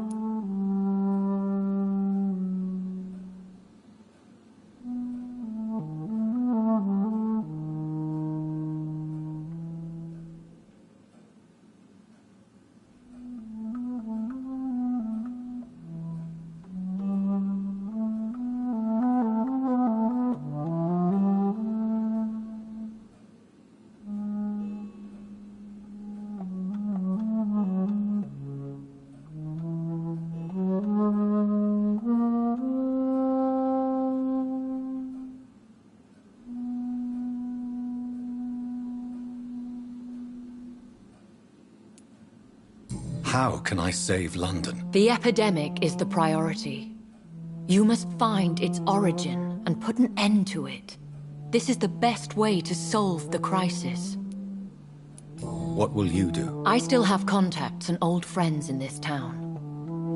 I shall make some inquiries and attempt to learn more of the situation. We need clarity. Will I ever discover the identity of my maker? Maybe not, Jonathan. We know for sure you were made by a powerful vampire, but most of those fled England long ago.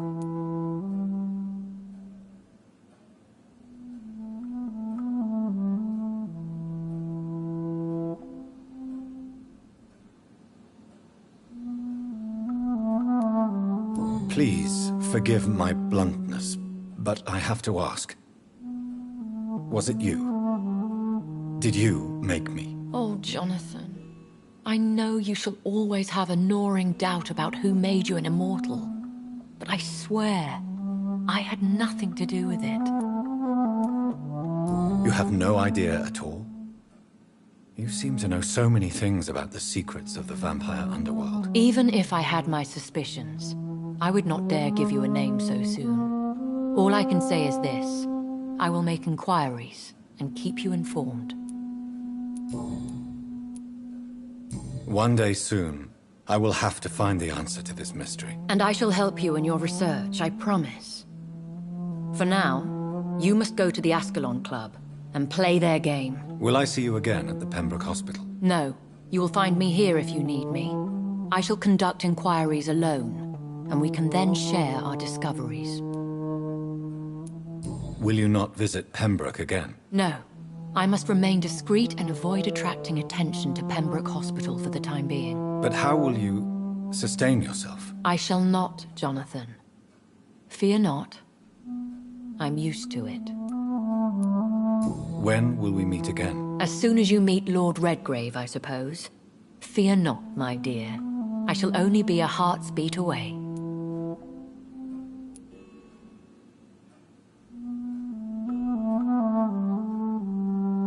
I want to thank you for all your support and your help, my lady. Could you do me a last great favor and call me Elizabeth? I should be honored, my lady. Then it is settled. Finally, some good news in these dark hours. Thank you. I appreciate the advice. I had best prepare myself to meet this Lord Redgrave now. How thrilling to meet the Earl of Bristol in the flesh, so to speak. Something tells me you're not very keen on the man. Don't get me wrong. The gentlemen of the Ascalon Club are honorable, but their attitude and opinions are somewhat antiquated. I see. As long as they deny access to female applicants, I will leave them to their antediluvian considerations as to the natural order of things. Jonathan, promise me you'll be careful. Of course. But why the fear in your voice? Look at me, Jonathan. I am. I mean, really look at me, young Ekon.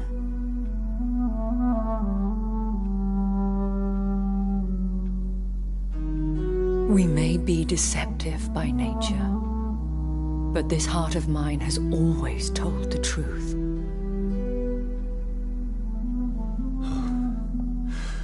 Elizabeth.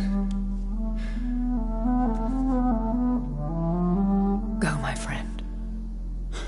But come back to me soon.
So.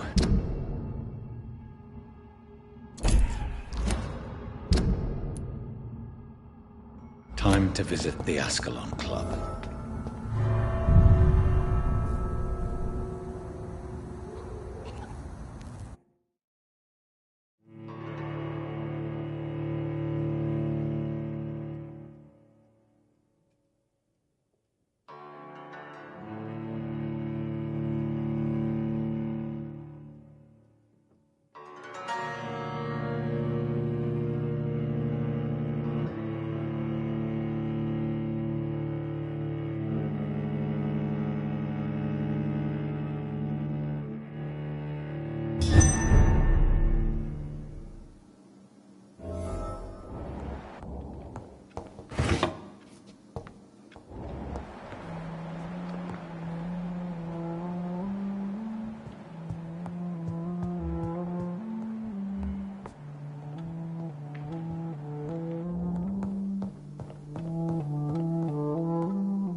It's locked.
Hello again, Jonathan.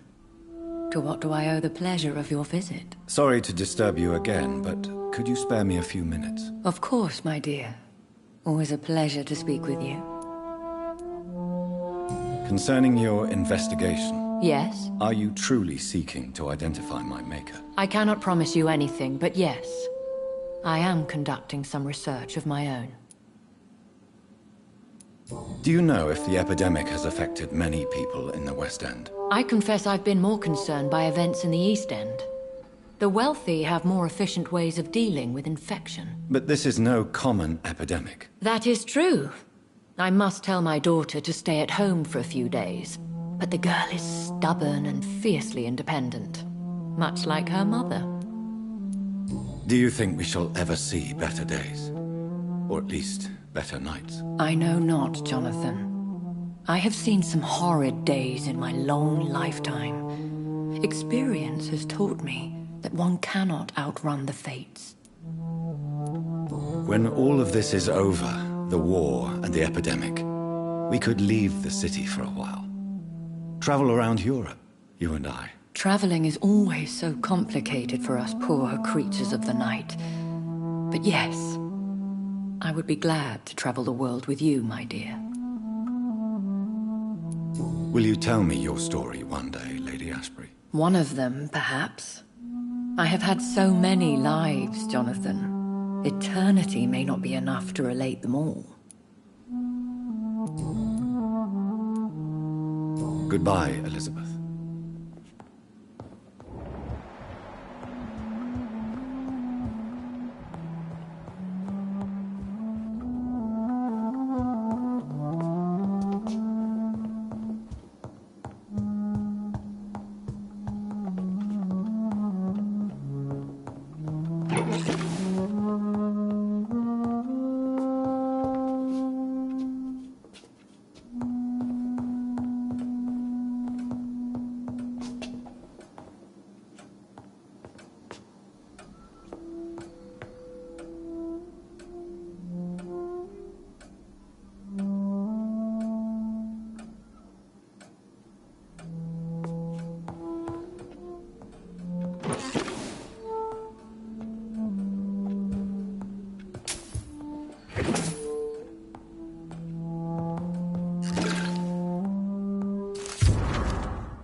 locked.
Christ!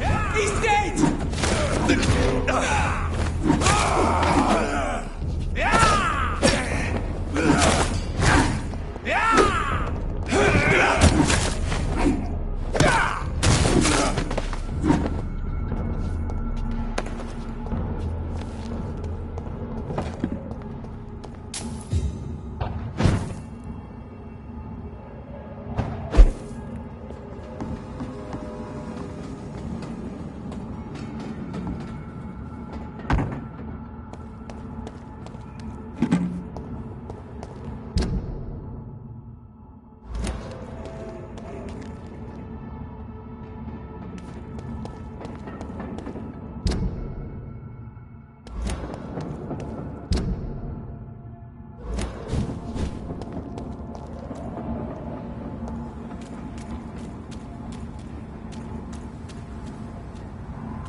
I cannot enter.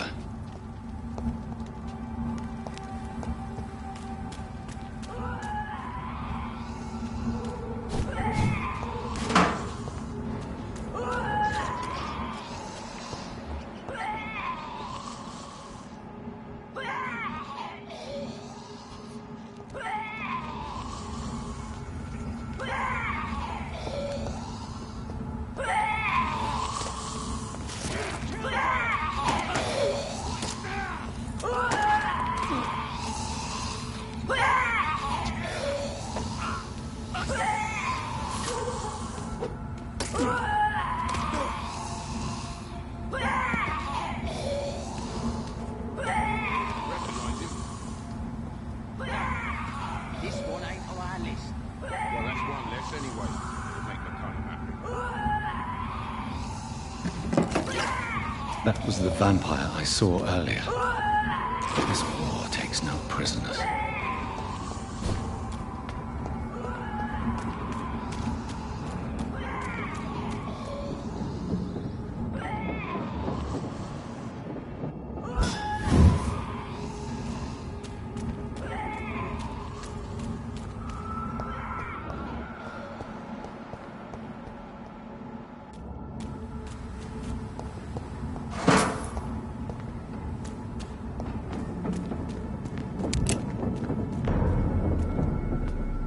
That's it!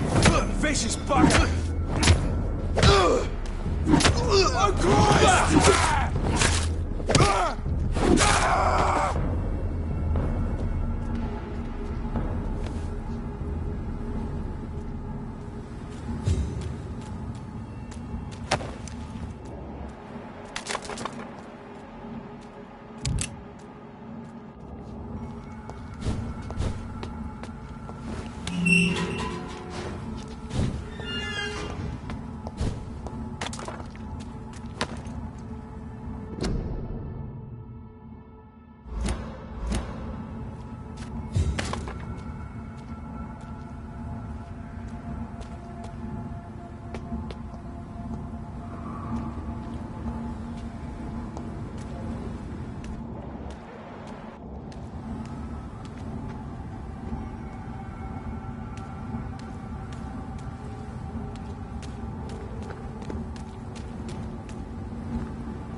I cannot enter.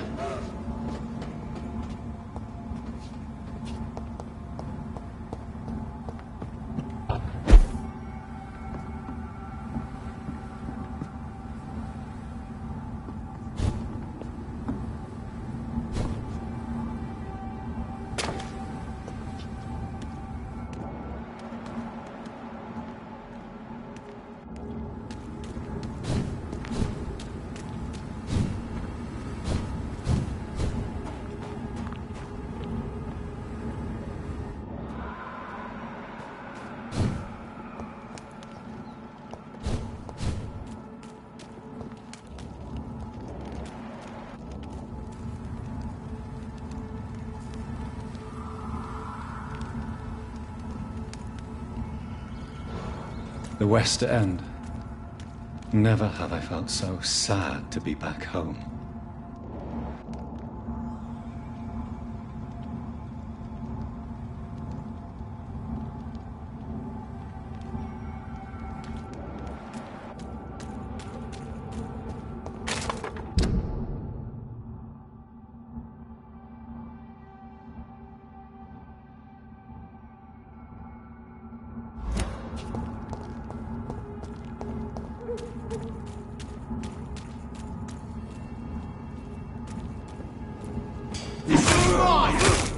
Fuck! He's dead!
You Londoners are no match for me!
I'm Dr. Jonathan Reed. Do you need help, sir? I think I'm fine. But what happened to my jailer? Be careful. He's as vicious as he is strong. You don't have to worry about him anymore.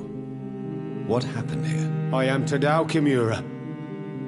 I was imprisoned by this lunatic for several days. I thought I was going to die here. You're not going to die now, Mr. Kimura. If you hurry, you should be able to get home safely.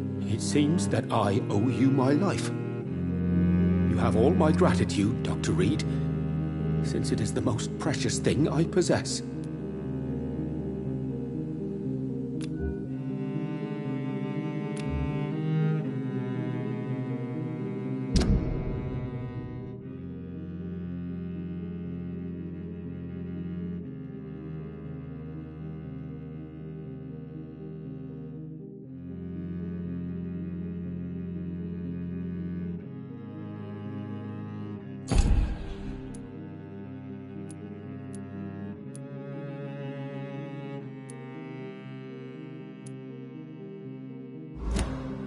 Goodbye, Mr. Kimura. Take care.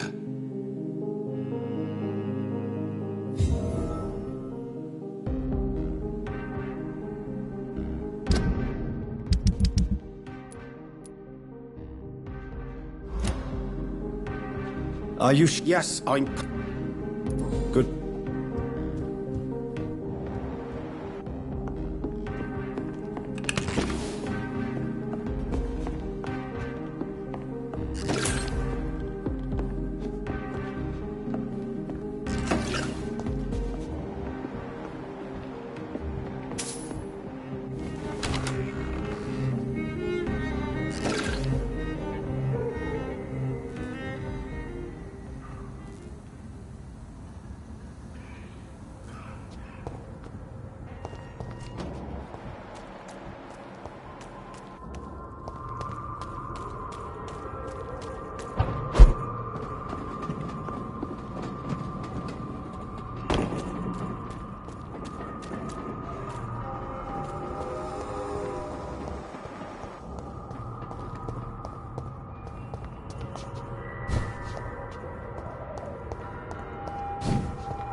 Your father and I have spoken about your fiancé, Mary. We believe he'll be an honorable husband for you. We'll set a date for the marriage then. That way, I'm sure one of my children will give me grandchildren.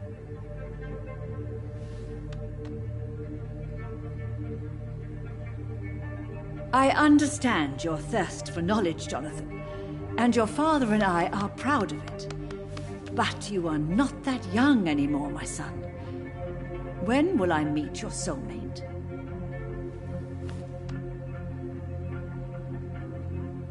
You can ascribe my romantic tendencies to my French origins if you want, Aubrey. But I'll never cease to believe in a match made in heaven, my beloved.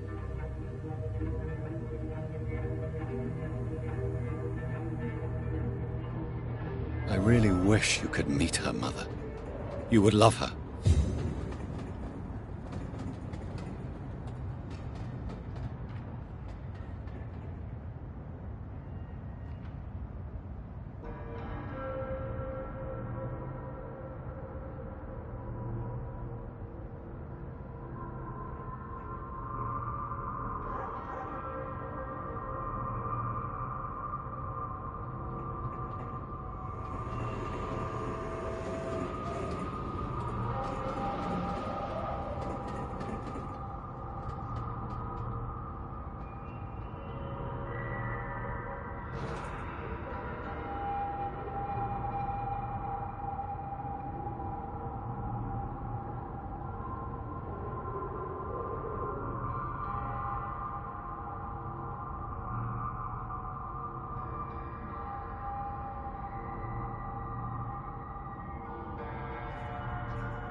Mother, good evening. Jonathan!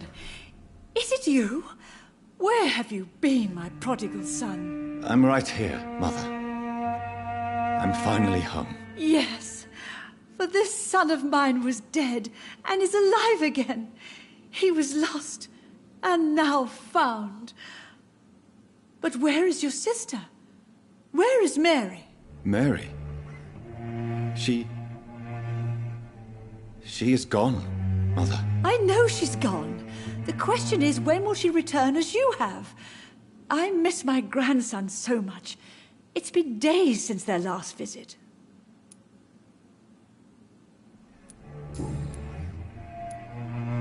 Mother, do you know what's been going on in this area? Not really. I don't go out much due to the epidemic, and when I do, I tend to get lost. What do you mean you get lost? I hope you don't go outside alone. Of course not.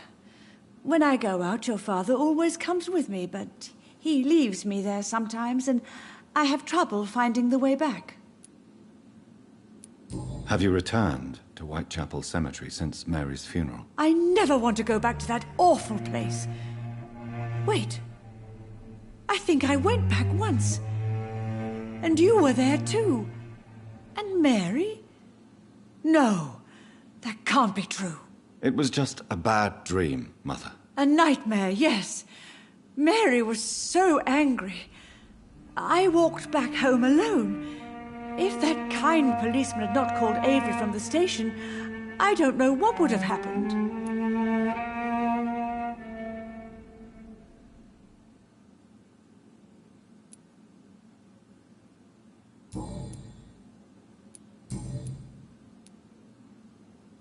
Do you need anything, Mother? Can I help you? I just want you to stay with me, Jonathan. Your room is ready. I asked Avery to make your bed. I'll stay as long as I can, I promise. Do you need anything else? Just one thing. Stop staring at me like that. As much as I love you, it breaks my heart to look at those empty and dead eyes. Are you working on a new painting? Not recently. I have trouble focusing on my subject, and my mind quickly drifts.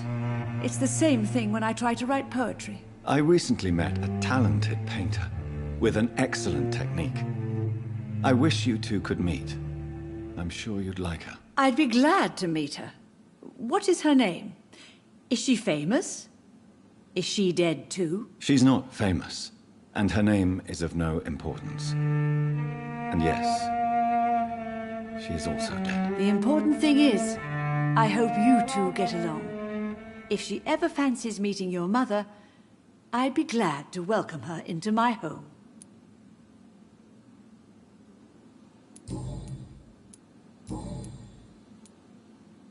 Why do you say Mary is visiting you, Mother?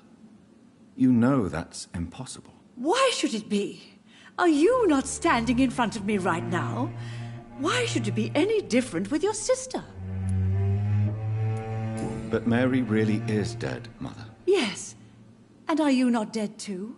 Isn't your father dead? And my grandson, and my son-in-law, you're all gone. But you all still visit me from time to time. But I'm not dead, Mother. I'm really here, talking to you, trying not to cry. Oh, it breaks my heart to have to tell you this. But of course you're dead, my darling boy. Just look at you, as pale as my Mary.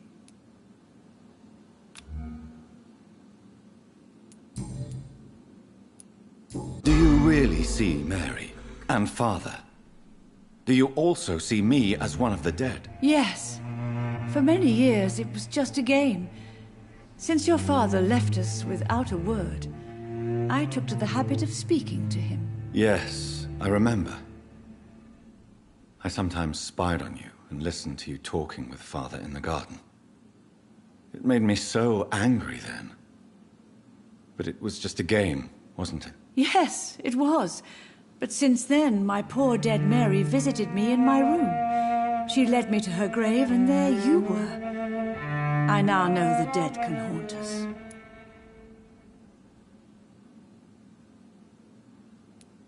I'm so sorry. You did not deserve to endure this. Mary should never have done this to you. That's true, my son. But you know what the worst part is? I liked it when Mary spoke in my head. Now she is silent, and it makes me so sad.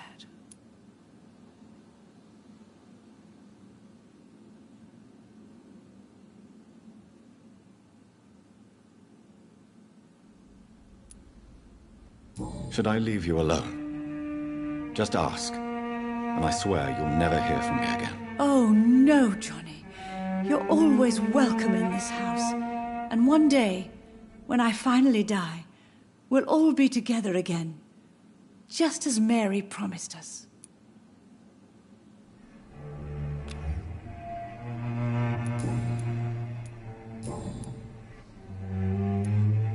Goodbye, Mother. Try to rest now. Goodbye, son. Please come back soon.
Jonathan, my dear, bring me my glasses. I feel like reading.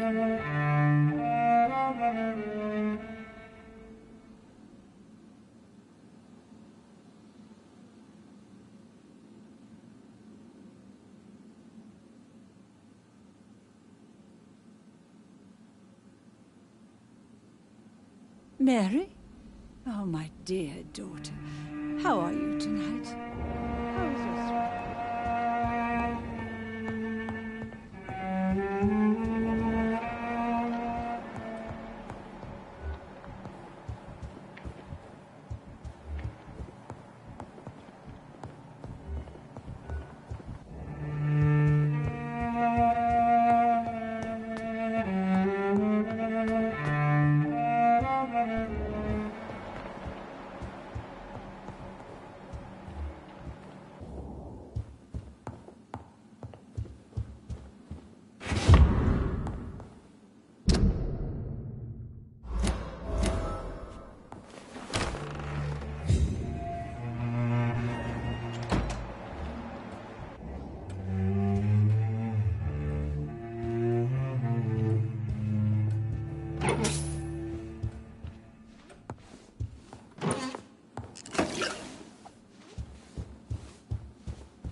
Good evening, Avery. Mr. Jonathan?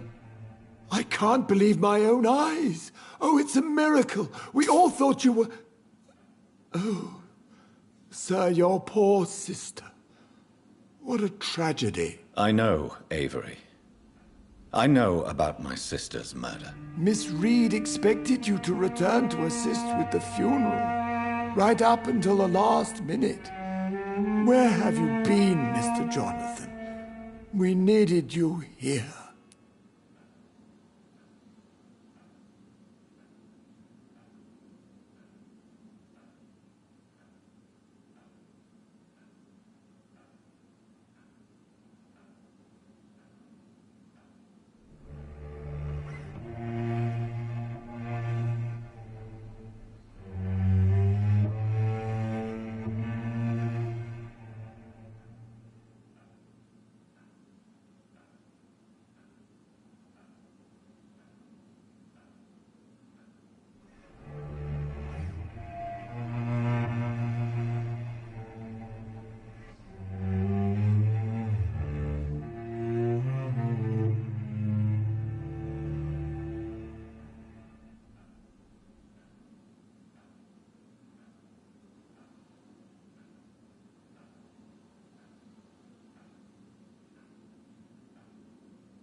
How is my mother? Not well, I'm afraid, sir. Miss Reed is very fragile since the police brought her back home. The police? What happened? Miss Reed was found walking in the streets. She kept saying she had spoken with her son and daughter. She's resting now.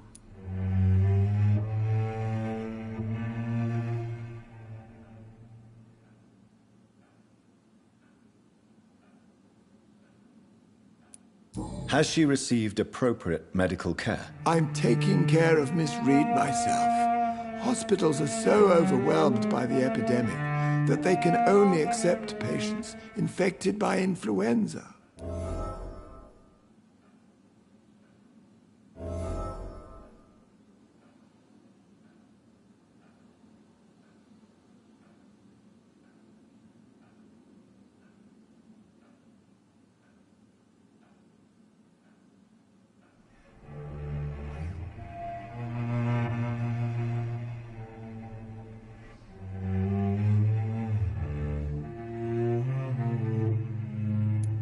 Perhaps we could arrange a short... I'm afraid... What is the situation in this part of town? For a time, the West End seemed spared by the epidemic. But the situation is getting much worse. Have you no relatives anywhere? I'll understand if you want to take a few days to see family. Your father managed to guarantee my earnings as long as I take care of this house, sir. My sisters are dead. And I've never met my nephews. I'll stay, sir.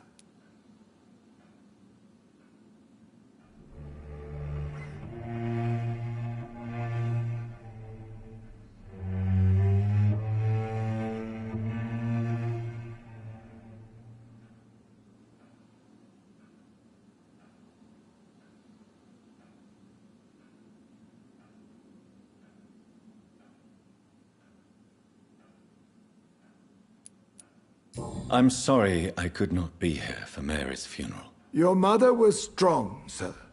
But your support would have been appreciated.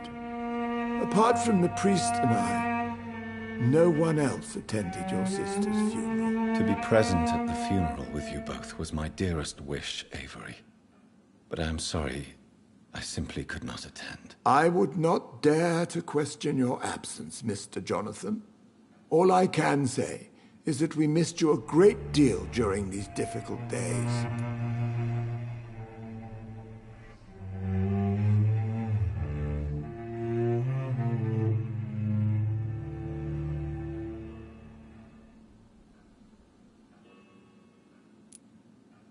I'm sorry. Your mother... To be I would...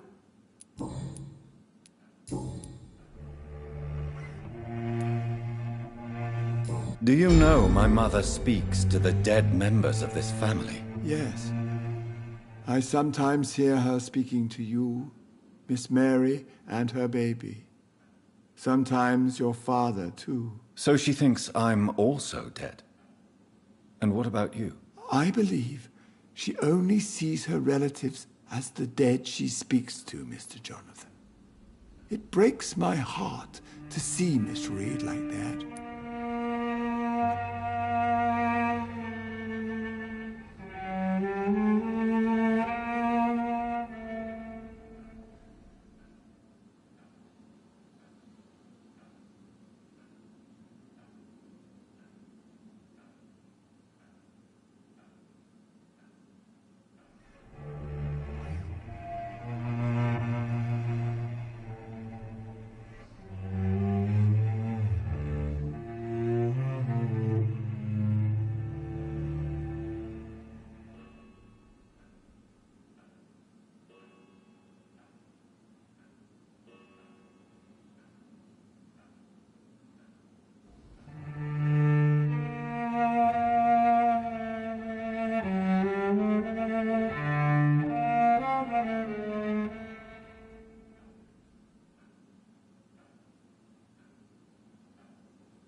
I am powerless to help her.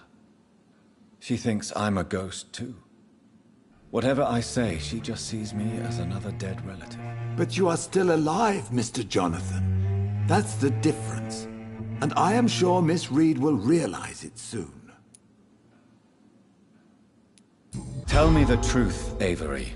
Do you feel forced to stay here? Would you leave this house without the arrangement made by my father? No, sir. I have nowhere else to go. And I promised your father I'd take care of his family as long as I live. This house is dead, Avery. There is a curse on this family. You really should consider leaving. If only you could have been here sooner or more often. Maybe this house would not be that empty. But you're here now, sir, so my task is not over.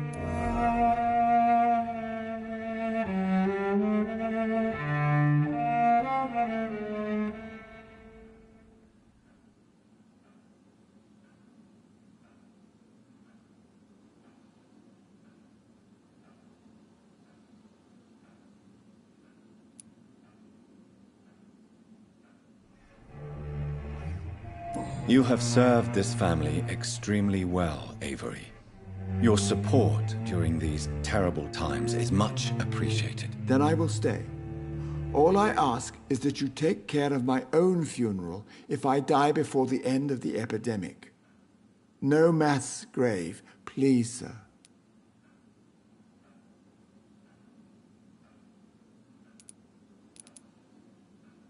Do you really think I don't take enough care of my mother, Avery? Yes, I do, Mr. Jonathan. You clearly have something more to say.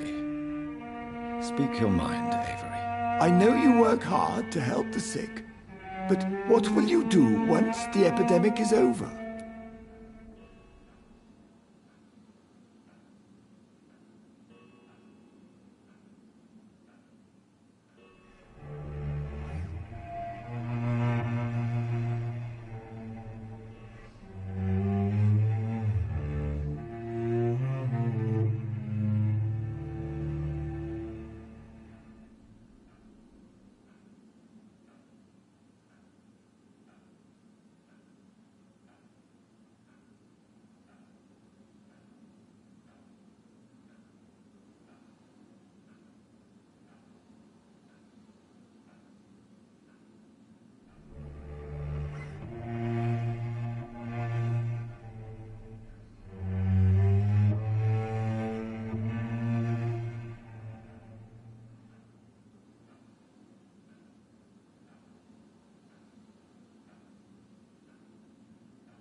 This is not my home anymore. Too many bad memories. Too many tragedies. I believe we should sell it and move far from here. I'm afraid selling the house would only lead to another tragedy. I beg you to reconsider your decision.